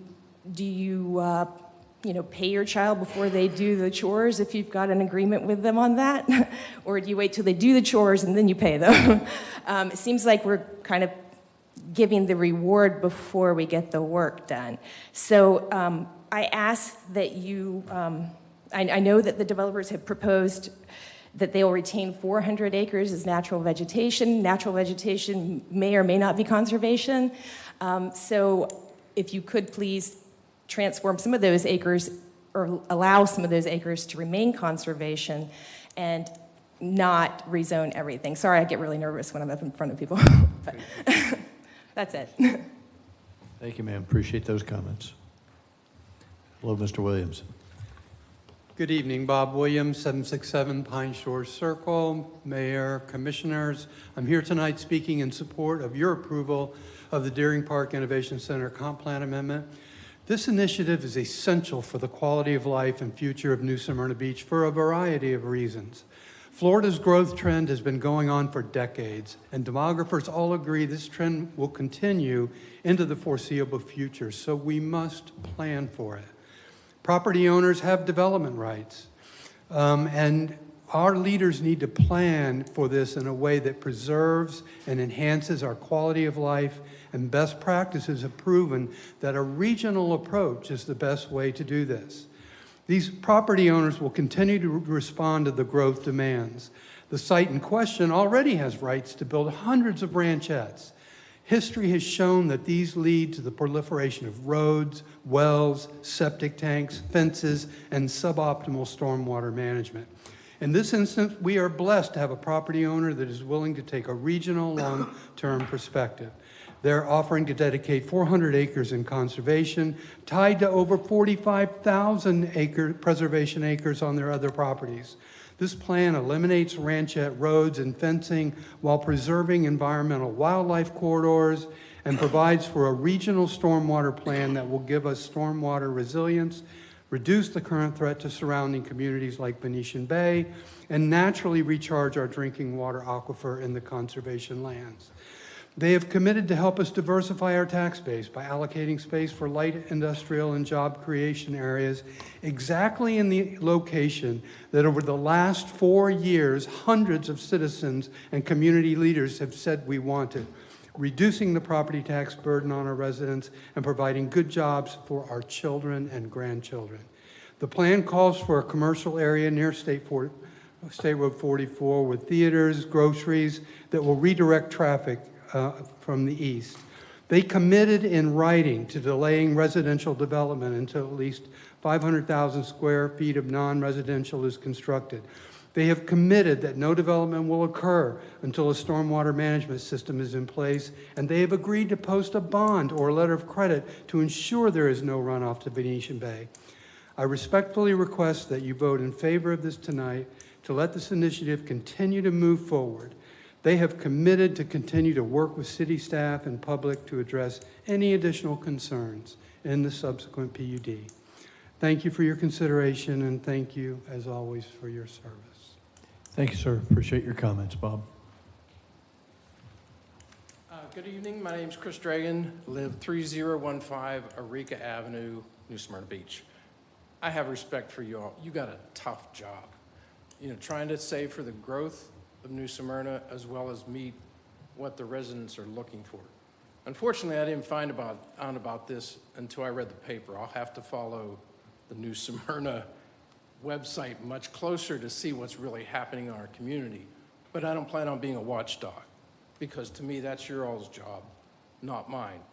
And one of the other things that I heard so often is the tax base. I've lived in a couple different places, and every time they talk about commercial development, hey, we need jobs, we're gonna bring businesses in, the first thing they do is give tax breaks. So hopefully, that's not gonna be the plan to get the businesses here, because you're saying, you're gonna lower my, well, not lower, taxes never go lower, but that they won't increase as much. Also, the town does need growth, but it needs responsible growth. There's a tenant, and it's called Theory of the Commons. I don't know how many of you are familiar with it, but if you are, it's an excellent thing to think about and how that can apply to New Smyrna Beach. Thank you. Thank you, sir. Appreciate your comments. Hi there, I'm Jennifer Collins, 253 Minorca Beach Way. And first of all, I would like to say, if I could wave a magic wand, I wouldn't develop anything. I like nature, I like everything the way it is. Being a realist or maybe a cynic, whichever, the underlying tone for me here is that development is going to happen. These landowners can have a right to sell their land. And so we can either choose how that, you have some participation in that or not. So that given, if we have to have any development in town, I'd love to see more of the Babcock-style development, something more sustainable, something that helps us not rely on cars. I'm so sick of, like, I came from Atlanta. Atlanta is not a good model of development, though in the last few years that I was there, the urban area was really coming together and developing old railway beds and making biking opportunities for commuting and more dense buildings so that people could use public transit and those sorts of things. Obviously, we're in a different position here. We're a small town, and I don't expect that to happen. But if we have this development and we're thinking, 30 years from now, can we please, please, please stop the development that relies on the car? And also, I make a plea to you guys, please, if this development goes... Ma'am, right up here. Please, if this development goes through, please, can we rely on native plants, natural building materials, things that require less energy, less water, those kinds of things. Let's be smart about it. That's my wish. I hope that you guys will hold them to that, based on just me, of course. Thank you. Thank you for your comments. Appreciate it. Evening, sir. Hello, good evening. My name is Alex Knight. I live in Corbin Park, 2217 Juanita Drive. And some of my concern is the eagerness that I hear from the officials about this project when on the proposed. That's to me seems like in a very, very early stages and without details. As the gentleman pointed out, I'm concerned about the water flow, the natural water flow west and south, and how they claim to be in the map, but in reality, everything flows north, including the St. Johns River. Somehow everything flows north, but somehow the developer has a magic wand, but in this case, it's gonna run west and south, or eventually it's gonna turn north and through the communities. So without proper infrastructure or an explanation of how can he does this miracle, I just don't think it should be voted on yet. I also want to know how is this project different from the Venetian Bay one, where Platinum Builders right now, they put a stop on that construction because of flooding issues. It's really close by. It's basically across the street. And if you look at those retention ponds right there, right now, they were to the top a couple days ago with just regular, a normal rain pattern, not even a storm or anything. So how is this any different from that has been stopped now because of flooding concerns? The other issue I have is, I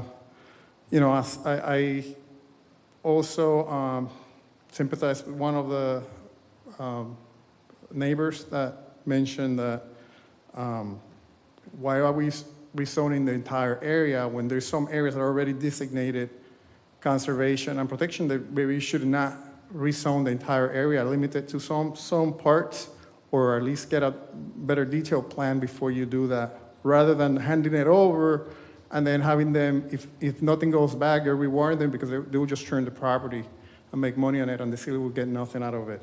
And that would be a good, I guess, the best scenario. So thank you very much, and I please encourage you to not vote in favor of this. Thank you. Thank you, sir. Appreciate your comments.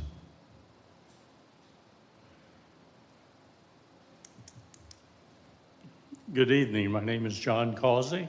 I live at 3538 Tuscany Reserve Boulevard in Venetian Bay. First of all, I'd like to thank you for the service that you give to our community, and believe wholeheartedly that your intent is to make our community better. And I'm going to throw a different angle at you tonight. Mr. Storch did a great presentation, and I've read the MDA, and that's what I was afraid you were going to pass tonight, and somehow I missed the memo that said it's been scheduled in October. And I also heard Mr. Storch say that he and his clients would be willing to revisit the MDA. And that is an absolute must, because the way it is today, it's written all in their favor. And you just look at and we said before, we were not going to give MDAs 30-year lives. We're going to shorten them. Well, that's got a 30-year life. And the only thing that it requires them to be vested is for a section of Williamson Boulevard to be put in place. And they're vested for 30 years, whether they do another thing or not. And most of us in this room are going to be around in 30 years. But the city is going to be saddled with maintaining that development based on the MDA and the PUD that we signed this year. And again, I know you've heard Venetian Bay till you're sick of it, but that's the best example we've got of how the project's drug out from 2005 to 2024, and we're still arguing about the MDA, what's in it, what's not. And all I ask is that take your time. The client and Mr. Storch has willingly said they will review it.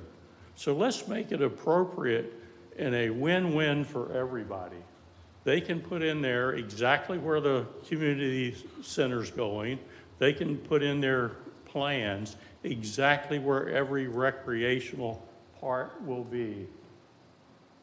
And then it's no question. Thank you very much for your time. Thank you, sir. Appreciate your comments. Hello, my name is Tyson Coles. I live at 1490 James Street, born and raised here in the county.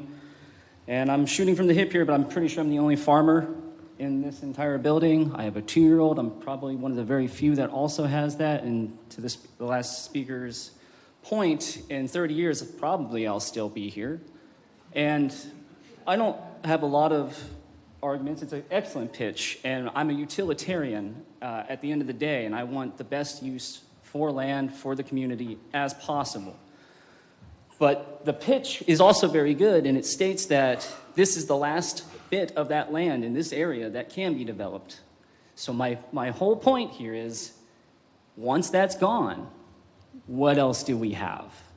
Where else are we going to grow? We're all talking about the tax dollars. We're all talking about changing how things are, how we're making money as a community, but a generation, 2 out, what are we looking at?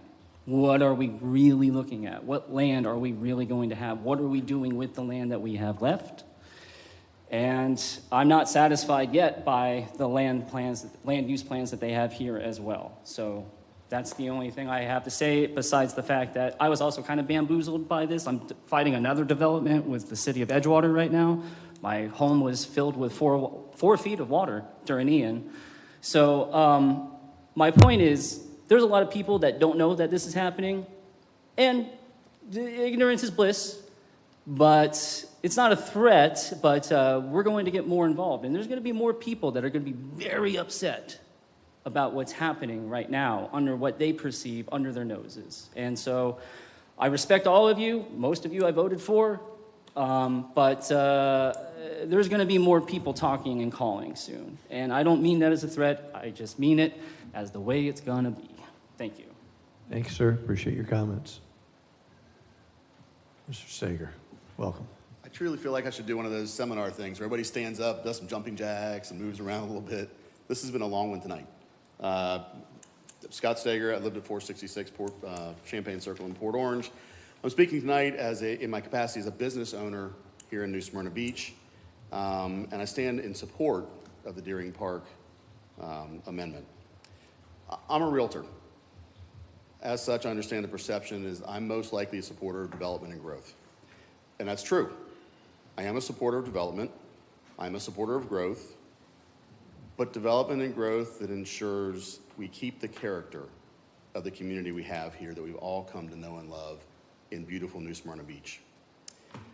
In the past, I've been instrumental in bringing in national speakers to our community to help define our growth pattern, and a growth that's built on an economy that's based on environmental strengths. Protecting this land is very important.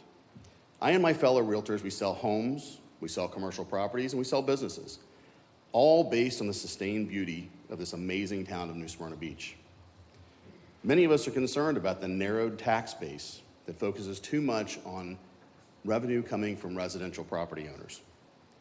I understand that everybody in this room, yourselves included, wants to be the last person to move to New Smyrna Beach, because the next person who moves here is truly going to tip the balance and ruin everything that brought them to this incredible city. I share that fear with you. I truly do. But I also share the fear of property owner rights being trampled on because we don't like what's being proposed by the new owner. Imagine the same thing happening to you when you want to build a deck or a fence or something else on your property, and you're told no because your neighbor doesn't like it, or they're concerned that it might somehow damage their property. That's why I embrace this opportunity for our representatives to participate in the development of the properties to the west. Only last night I attended the commission meeting or the council meeting down in Edgewater, and one of the wise council members stood up and said, you've got to be careful that if you prevent property owners from developing land, especially when they agree to do everything you want them to do, they come back and sue. And here's what happens. A judge who doesn't care about New Smyrna looks only at the law and decides that you made a bad decision based on the law. You have an opportunity here to mitigate some of that, to work with developers to make sure we get what we want, which makes this jewel that we have created in Florida survive well beyond us. I know I won't make the 30 years that we were talking about here earlier, and I understand the passion. I love this community, but you've got to do these things intelligently. You got to do the right things. I stand in support of moving forward with this project so that you guys can make good choices and protect this beautiful town we call New Smyrna. Thank you, sir. Appreciate your comments, Scott. Anyone else for public participation? Seeing none, public participation is now closed. Does the city have any closing remarks? Mr. Storch, does the applicant have any closing remarks? Just that all these things we've talked about, you know, there was a question as to whether or not we should put this together with the PUD. This comp plan has no specifics. The specifics are what your comp plan designation is. The specifics are in the PUD. And that is something I am willing to continue to work with. And as I've indicated to a number of people, I'm going to continue to work with them, as I already have. Thank you, sir. Appreciate that. The public hearing is now closed, and this commission will now consider the proposal. Your comments or questions or opining from any of my colleagues?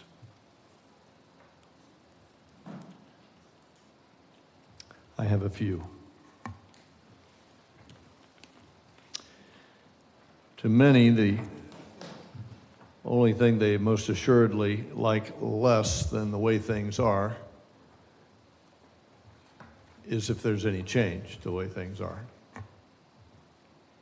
I'm delighted with the public participation tonight and the passion with which I see from our concerned citizens.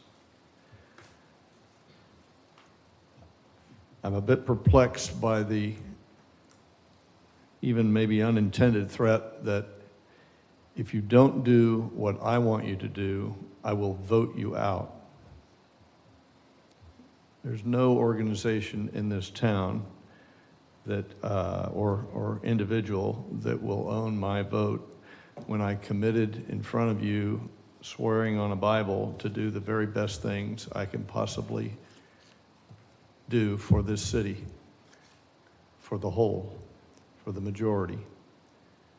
So to think that a vote on one item and we make decisions galore week after week, month after month, that this one decision would be the tipping point where you say,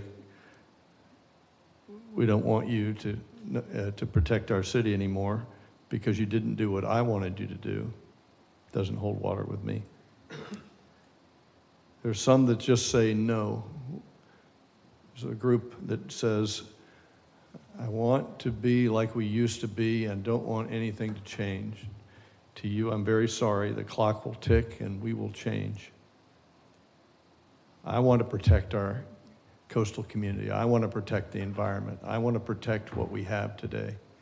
Letting that genie out of the bottle, it does not go back, and I know that. And so caution and math, logic, and science when we make big decisions like that is important. Just as much as transparency, just as much as getting everybody's opinion on it. We need to learn a huge lesson from Venetian Bay. We need to take a lesson there and never ever let the promise not be realized. We need to hold accountable those that would plan and then change the plan and not offer what they promised. The item of tax is on the ballot to new businesses coming to New Smyrna. Every resident will have the opportunity to vote on whether they want new businesses to get a tax break for the first 10 years or not.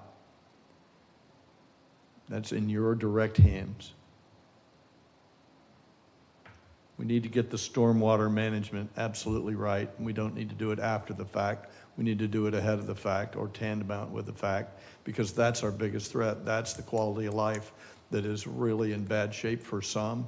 And we need to do all we can humanly do with using the logic and the math and the science and the best engineering minds that we have available around the country. I take this one very seriously, as does every other one of my colleagues. We're grateful for the pitch. We understand that the details are not in the pitch. This is not one and done. This is many, many more steps. That's why I asked the attorney, is there an escape clause? If this goes south, are we hooked? And the answer is no, we are not hooked. We have an escape clause when it says, nope, just doesn't sound like it's going to get there. Just doesn't sound like it's the right thing for the community. Just doesn't sound like you've got the water plan perfect. So we have that, which gives me great comfort. Long evening, a lot of good dialogue went back and forth, and this is one step in a 1,000-step process. And as long as we continue to have the ability to, if we misstep or discover something, and you hear me talking to the Director of Leisure Services, says, you are our protector. We are all leaning on you for making sure you lead the way to uncover all those rocks and not have an aha moment after the fact. This commission will continue to turn over those rocks before it's too late. Those are my comments. I'm on the record for that, and we'll deal with the consequences as they come. Is there a motion on this particular I'll make a motion. Ma'am. Second for discussion. A motion, get this right here. There's a motion to adopt ordinance number 3424. And I second. And we for have a discussion. second and discussion. Commissioner McGurk. Thank you, Mayor. Take to heart a lot of what you said. You know, the last meeting on this issue, I asked for and got unanimous support to move the PUD and the MDA to a future date. And that future date, while there's something talked about in October, there's supposed to be a workshop, and that's what I think is in October. We're not going to hear necessarily the MDA and the PUD in October. I can tell you that I couldn't imagine, because there's a lot of work that has to be done on that. That document, those two documents, are what is key to what everybody's concern that I heard tonight. It's not necessarily what we're voting on tonight. So I've been asked by a number of you to postpone the vote or vote no. Voting no kills the project. I have a lot of things to consider. I don't think killing the project is in my cards. So I asked myself, what does postponing the vote do tonight? This is not the MDA, the PUD. This is simply a change in zoning. There's not really anything to change in this zoning. I think the confusion is that everything that people have discussed as a concern is all dealt with in the PUD and the MDA. And I want to stress that. And that PUD and MDA, we can all work on for as long as we feel that we need to. City Attorney, I have a question for you. Am I obligated at any time to accept or approve the MDA or PUD? Or is that something that is at my discretion? In other words, let me clarify. Am I legally at any time obligated to have to vote yes for the PUD or the MDA? So you do have to allow a use, but you don't have to approve it if you're not comfortable with the stormwater, the parking, the timeline, the phasing, all of those things. So you do have to give them a right to develop their property, but under what terms and conditions, that's what you all can work on. So the answer basically is no. I am not at some point someone's going to tell me, we've done it, we have to vote on it by law, which a number of times when we get projects, we are required, once they've met a certain criteria, we are obligated by law to vote on it and to approve it by law because they've met the discretion of the city and the requirements and the laws and ordinances. But that is not the case per se with a PUD and MDA. If I don't believe it has met a certain criteria, I am not obligated to vote on it. Correct. You would want to have experts galore looking at this to determine, because if the only testimony before you is this meets everything you've asked for, then you might have an issue. But you know, it's going to be in those experts who've reviewed it and looked at the stormwater and said, you know, this achieves the goals that you all are trying to achieve. So, fellow Commissioner Martin asked if suggested that we take this up at the workshop. I'm flexible on that. I'm not sure it accomplishes a goal, though. So I'm kind of curious as to what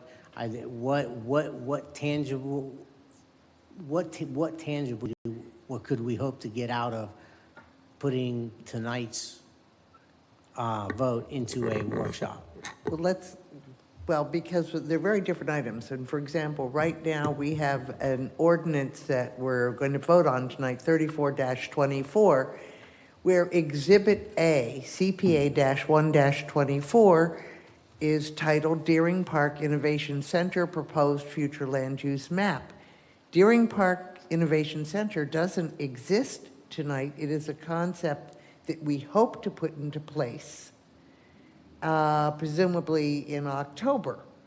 So what happens if we pass this comprehensive land plan tonight and its subsequent future land use definition, which includes verbiage specifically related to and naming Deering Park Innovation Center? But what happens to these ordinances if we should, for some reason, not go through with the PUD and MDA? Now we have these sort of orphaned items out there that relate only to Deering Park Innovation Center, which, as I said, theoretically doesn't exist yet. I think the city attorney answered that question, though. Which we have not even discussed putting it into it. I just don't see it as being clean yet. You know, if we work on the three together, because they are inextricably intertwined, and it feels like we're sort of putting these two out here where they sort of float in space until we can put it together with that PUD and MDA. So those are my concerns. Generally speaking, we make regulations that don't apply to one business or one entity, that are in fact apply, you know, have a broader base, but these specifically name the entity. If, I have a question for the applicant, if that's, Without objection. Glenn, I know you have a timeline, Yes, specifically on what we have to vote with tonight. yes, The PUD, MDA, we could take a lot of time on. yes. What is the deadline that you're under? Because I'm concerned that, There's a variety of deadlines that are provided for in the agency reviews. And so if we don't adopt within those timeframes, this is dead. But on top of that, like I say, I mean, this is a question of whether or not you want to proceed or not at this point. The question is, do you want to proceed? There's nothing that would be changed to the comp plan by going and taking this to a workshop. This is a comp plan designation. And again, if the question is, I don't like calling it Deering Park, that's fine. But you do the exact same thing with South Village. You have a provision in the comp plan now that says South Village. yeah, I don't want to get in, hold on. I know. My question to you is simply, what does your timeline look like if this ended up in an October workshop? I have time to work on the PUD. We don't have to have this October 22nd. We can certainly look at the idea of having workshops. I want to meet with some of these folks here because I think that's important. I've heard some of their comments. Again, you know, I've tried to work with everybody. I want to make sure that we're all on the same sheet of music here because this is so important to the future of New Smyrna Beach. Not sure I got a specific, what, if this came back before us in the first meeting in October, does that work within your time frame? I don't know. I can tell you that right now, I need to get this, I should say I need to get this, the city needs to get this adopted, the comp plan adopted tonight. So let me ask it a different way and see if I can help get there. And we do not want to appear or act, in fact, be in a sieve where we have to keep moving, keep moving, keep moving. I do not like the threat of that, Glenn. No. And so if the PUD takes 5 months to get done, no problem, 6 months. We have no plans for development. This is a All right, planning just want to make sure, and that goes to the process which Commissioner Martin is concerned about. Yeah. Maybe the city attorney can help us. Help me with the protocol of how this logically needs to flow legally, because there are people who want to get the detail, and we all want it, but do we need it now before we get there? Because there are people concerned that this is a trick, and that as soon as we say yes, we're stuck with something. And I want to get either dismissed or authenticated. So you cannot approve the details until you provide the process, which is through that comprehensive plan. Simple as that. The comprehensive plan has to happen first. But there is no deadline for approving the PUD after the comp plan. Correct. After the comp plan's How approved. much time is that? After the comp plan is adjusted, how much time do you have to do the PUD? So the only trigger, it hasn't even started because we did not have first reading on the MDA. So if it took a year, Okay. that would be fine. Okay, so a year. Well, let's not hope it's a year, but. Okay. I mean, I you are understand. working with an applicant, All but right. there's no All right. deadline. And I'm sensitive to the title throwing people off. I never considered this. You talked about it early on being a living park. When I think innovation park, innovation center, I think an industrial complex. But I think the broader view of this thing is you want it to look like a park, like we all know what parks mean, not just a business park. So that helps change my mindset or my frame of mind. It's huge, because that's why we have, as the one lady indicated, we have bike trails, we have multimodal trails, we have trails for electric vehicles. The whole concept is to avoid or to be able to work within these sustainable areas. And she's right about Atlanta. Downtown Atlanta, you could do that now. But outside of Atlanta, it's horrible. So Appreciate your comments, and let's limit them to answering Sorry, our questions, sorry. if you might, if you will, if we can allow that. This is an amendment to change the comp plan. This is not to work out the details of the mixed use specific to a Deering Park. So I can understand why the title is kind of weird and may feel like an orphan. If it goes downhill, you've got this out there, and it will always have been called Deering Park, and it could be called anything we want it to. The best use of this land, if not this, what? If not this, your comp what plan. will happen to this land? Will it stay virgin land? No. Can it do that? No, there's no way. Your comp plan specifically provides or contemplates, like I say, this is part of the South Village concept, and so a major residential development is what your comp plan says. That's logically what will happen. But, again, in 5 or 10 years, what's the highest and best use? I don't know. When things happen, you're going to have more pressure to do more things. That's why planning now and getting everyone to agree to it is so important. But, Appreciate your but remarks. as far as the change of the time from Deering Park, we can change it to whatever Carrie had suggested, which is business park area, whatever you want to say. Right, an industrial mixed-use development, There we go. a sustainable industrial mixed-use development. Okay. All right. But if you wanted it. And I think the name change is helpful in terms of if we don't approve the MDA and/or the PUD. But the other thing is I think this is such a massive comprehensive plan change. This affects such a huge area. Tonight, two out of 3 people came in saying, please don't do this. And I just feel like we really need to have more citizen input before making what amounts to a massive comprehensive plan change. And this affects a huge, it will definitely impact the city of New Smyrna Beach. And so shouldn't the stakeholders have more of a say? Okay, I'm done. Okay. Anybody else? Okay, is there a motion? And please be specific. I have a, We have one. Well, we got it. All right, and we're going to leave the Deering Park in there. Okay, very good. Any other discussion? We had a motion and a second. Madam City Clerk, call roll. Commissioner Hartman? Yes. Commissioner Martin?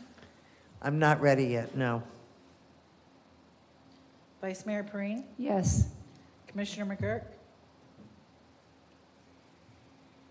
Yes. Mayor Cleveland. Yes. Thank you. The motion carries. Okay, there's number 9B is related to this. We have 6 minutes before we need a motion to extend. Can I have a motion to extend or not? Make a motion to extend. A motion to extend to 11 o'clock. Second. And a second. Madam City Clerk, call the roll. Commissioner Hartman. Yes. Commissioner Martin. No. Vice Mayor Preen. Yes. Commissioner McGurk. Yes. Mayor Cleveland. No. All right, motion carries. Okay, ordinance number 3424, conduct a second reading and public hearing, which, if adopted, would create large-scale. Already did that one. Oh, sorry, I'm sorry, 10C. 4224, conduct a second reading public hearing for an ordinance which, if adopted, would establish Deering Park Innovation Center at New Smyrna Beach, amending the language in the future land use element of the comprehensive plan. Madam City Attorney, if you'll read this by title only, please. Ordinance number 4224, an ordinance amending the City of New Smyrna Beach's comprehensive plan, amending Part 2, future land use element, to limit future development for the Deering Park Innovation Center, providing for amendment of the associated comprehensive plan maps, provided for required transmittals, providing for public hearings, providing for conflicting ordinances, and providing an effective date. Thank you, ma'am. And Director Corbin, we're anxious for your report, sir. Thank you. Well, I actually presented on this in conjunction with the last time, but if there's any more questions. Any further questions for the city? Very good. Thank you very much. Anything more from the applicant? No. Thank you very much. The public hearing is now open. If there are any citizens who wish to speak on this topic, please come forward. You'll be heard for 3 minutes. For those of you viewing, most of the citizens have left the room. Public hearing is now closed. Is there any closing remarks from either of you gents? Nope. Nope. Very good. What is the will of the commission? How do you see this? And would you like to make a motion? Motion to approve ordinance 4224. A motion for 4224. Is there a second? Second. Very good. Perfect timing, Commissioner Martin. We have a motion and a second. Any further discussion? Madam City Clerk, please call the roll. Commissioner Martin. No. Vice Mayor Preen. Yes. Commissioner McGurk. Yes. Commissioner Hartman. Yes. Mayor Cleveland. Yes. Motion's adopted. Thank you very much for that. We're going to move on to first readings. City Attorney will read ordinance 5324 for the first time, please, by title only. The second reading and public hearing will be held on September 24th. Ordinance number 5324, an ordinance amending the City of New Smyrna Beach Code of Ordinances, amending Chapter 1 General Provisions to add Section 1-16 Business Impact Estimates, implementing the state's statutory mandate to prepare business impact estimates prior to the adoption of proposed ordinances pursuant to Section 166041 Sub 4 Florida statutes, adopting business impact estimate procedures, requirements, and exemptions, providing for codification, providing for public hearing, providing for conflicting ordinances, providing for severability, and providing an effective date. Thank you, ma'am. Appreciate that. We're going to move on to the boards. Number 11 here, we have one advisory board, the Airport Advisory Board, the appointment of 3 members to serve. And I'll turn that over to City Clerk. Yes, good evening. I do have 3 members that are up for reappointment consideration. I've spoke to all 3. They are interested in being reappointed. The terms of Celeste Lester, Gary Norville, and Rulon Starley are the ones that are up for reappointment consideration. Celeste Lester has served 2 terms going into her 3rd. Gary Norville has served 3 terms going into his 4th. And Rulon Starley has served 1 term going into his 2nd. So this evening, I'm looking for direction from commission regarding the appointments of all 3. And there's also a resident, Sheila Diaz at 2568 Sunset Drive, that has submitted her application, is interested in serving on the board. Nominations? So I'll nominate Sheila Diaz. All right, there's one. Could I add to that? I think so. Kelly, do you want them all at once or do you want them one at a time? I think all at once would be fine, as Okay. long as as long as somebody remembers, the motion maker remembers that if it exceeds 2 terms for either member Lester or member Norville, that a waiver to exceed, to go Right, past those 2 so terms. we've got 2 members that are over right now. Yes. And one who is a new applicant to fill 3 spots. I'd like to add to that and just make the motion to reappoint Rulon Starley, Gary Norville with the waiver for the member Norville's term limit, and then also appoint the Sheely Diaz to serve as a regular member. Can we do it all like that with the reappointments and the new member So that you we've got mentioned? we've got nominated so far Diaz, Starling, and Norville. Any? Can I get clarification? I'm sorry. Sure. Starley and Norville, reappointment with Sheely. Yeah. We need all 3. That's right, we need 3 spots filled. There's a nomination for Diaz, Starling, and Norville. Yes, thank you. No. Wait a minute, did you say that Gary would be going into his 4th term? That is correct. Yeah, so Gary's in his 4th term, and Celeste would be going into her 3rd term. So I don't know how we put Gary over Celeste. That's, at least in my mind. So for simplicity, can we take this 2 votes, please? We'll vote on the first 2, which don't require a waiver, and then we'll consider our way through. Let's vote on Diaz, the applicant, and Starling, the first termer, first. And Kelly, do you want to do ballot, or do you want to do? I have a ballot, maybe that would make it easier. Perfect, do that. That's what we should have asked the first time. Yeah, and was there a recommendation by the airport manager or the city clerk? I did not speak, I recommend. Wait, so are we putting in, we need 3 people? Are we going to mark all 3 on the ballot? Going to vote for 2 and then go for, and see if we nominate both the 2 existing people. Oh, well, why don't we just mark Yeah, why don't who we we just mark want? all 3? Okay. You gotta pick 3 out of the 4. And then we'll need a waiver. Then we'll need a separate motion for a waiver. Yeah, depending on who. All right. don't know which one. Mark for your 3, and then we'll have a separate motion for a waiver. That was Arvin's. So I think that's what we decided to do.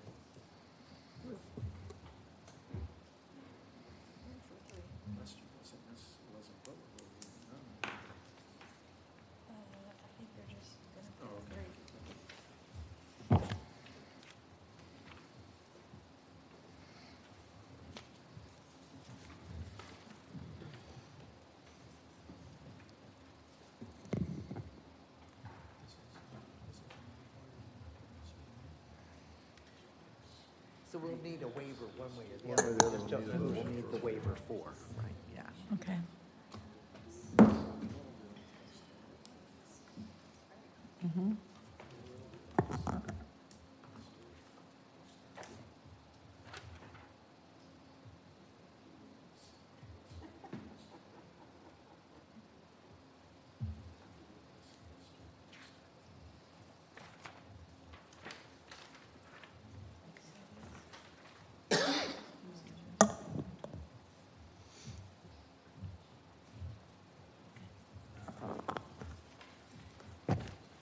I have the results from that.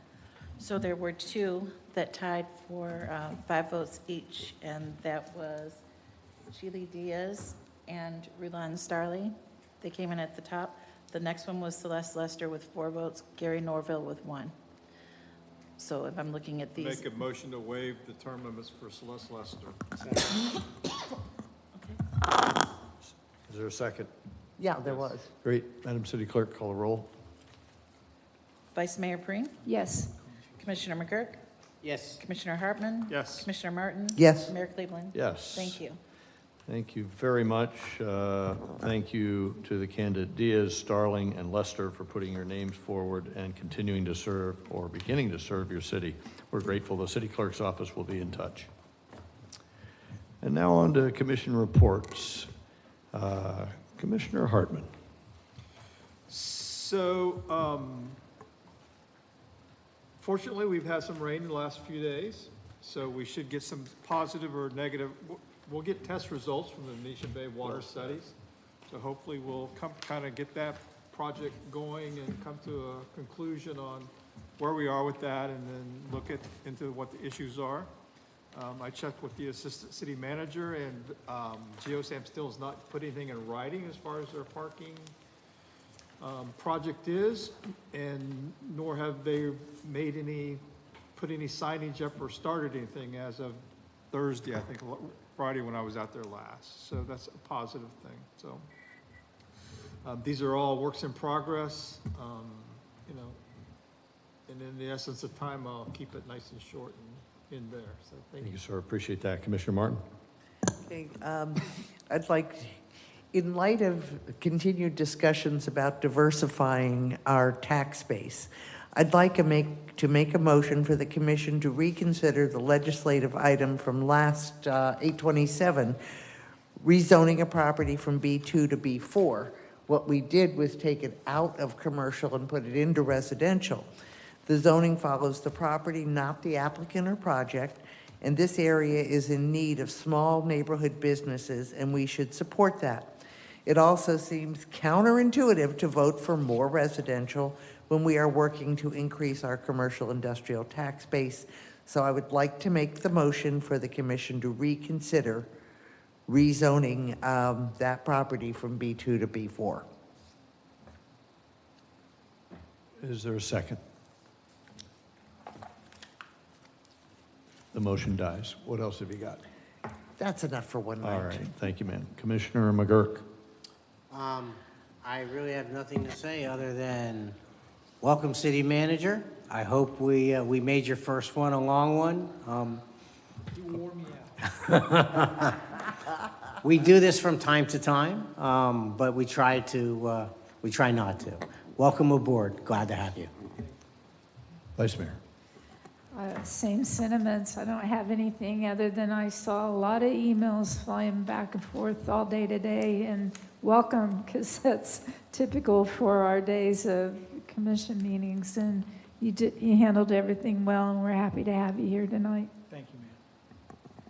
Mr. City Manager, welcome aboard. We're delighted sir. you're here. You and Jenny will be an asset to our community for a long time. We're looking forward to your contributions and respect your wisdom and experience. Thank you very much. Thank you. Attended an elected officials roundtable today. I'll send the PowerPoints to all of us. It's really, really great stuff. Both hospitals chimed in with all their innovations. The health department chimed in about what they're doing to help us along the way, and great medical advances for those that are underserved.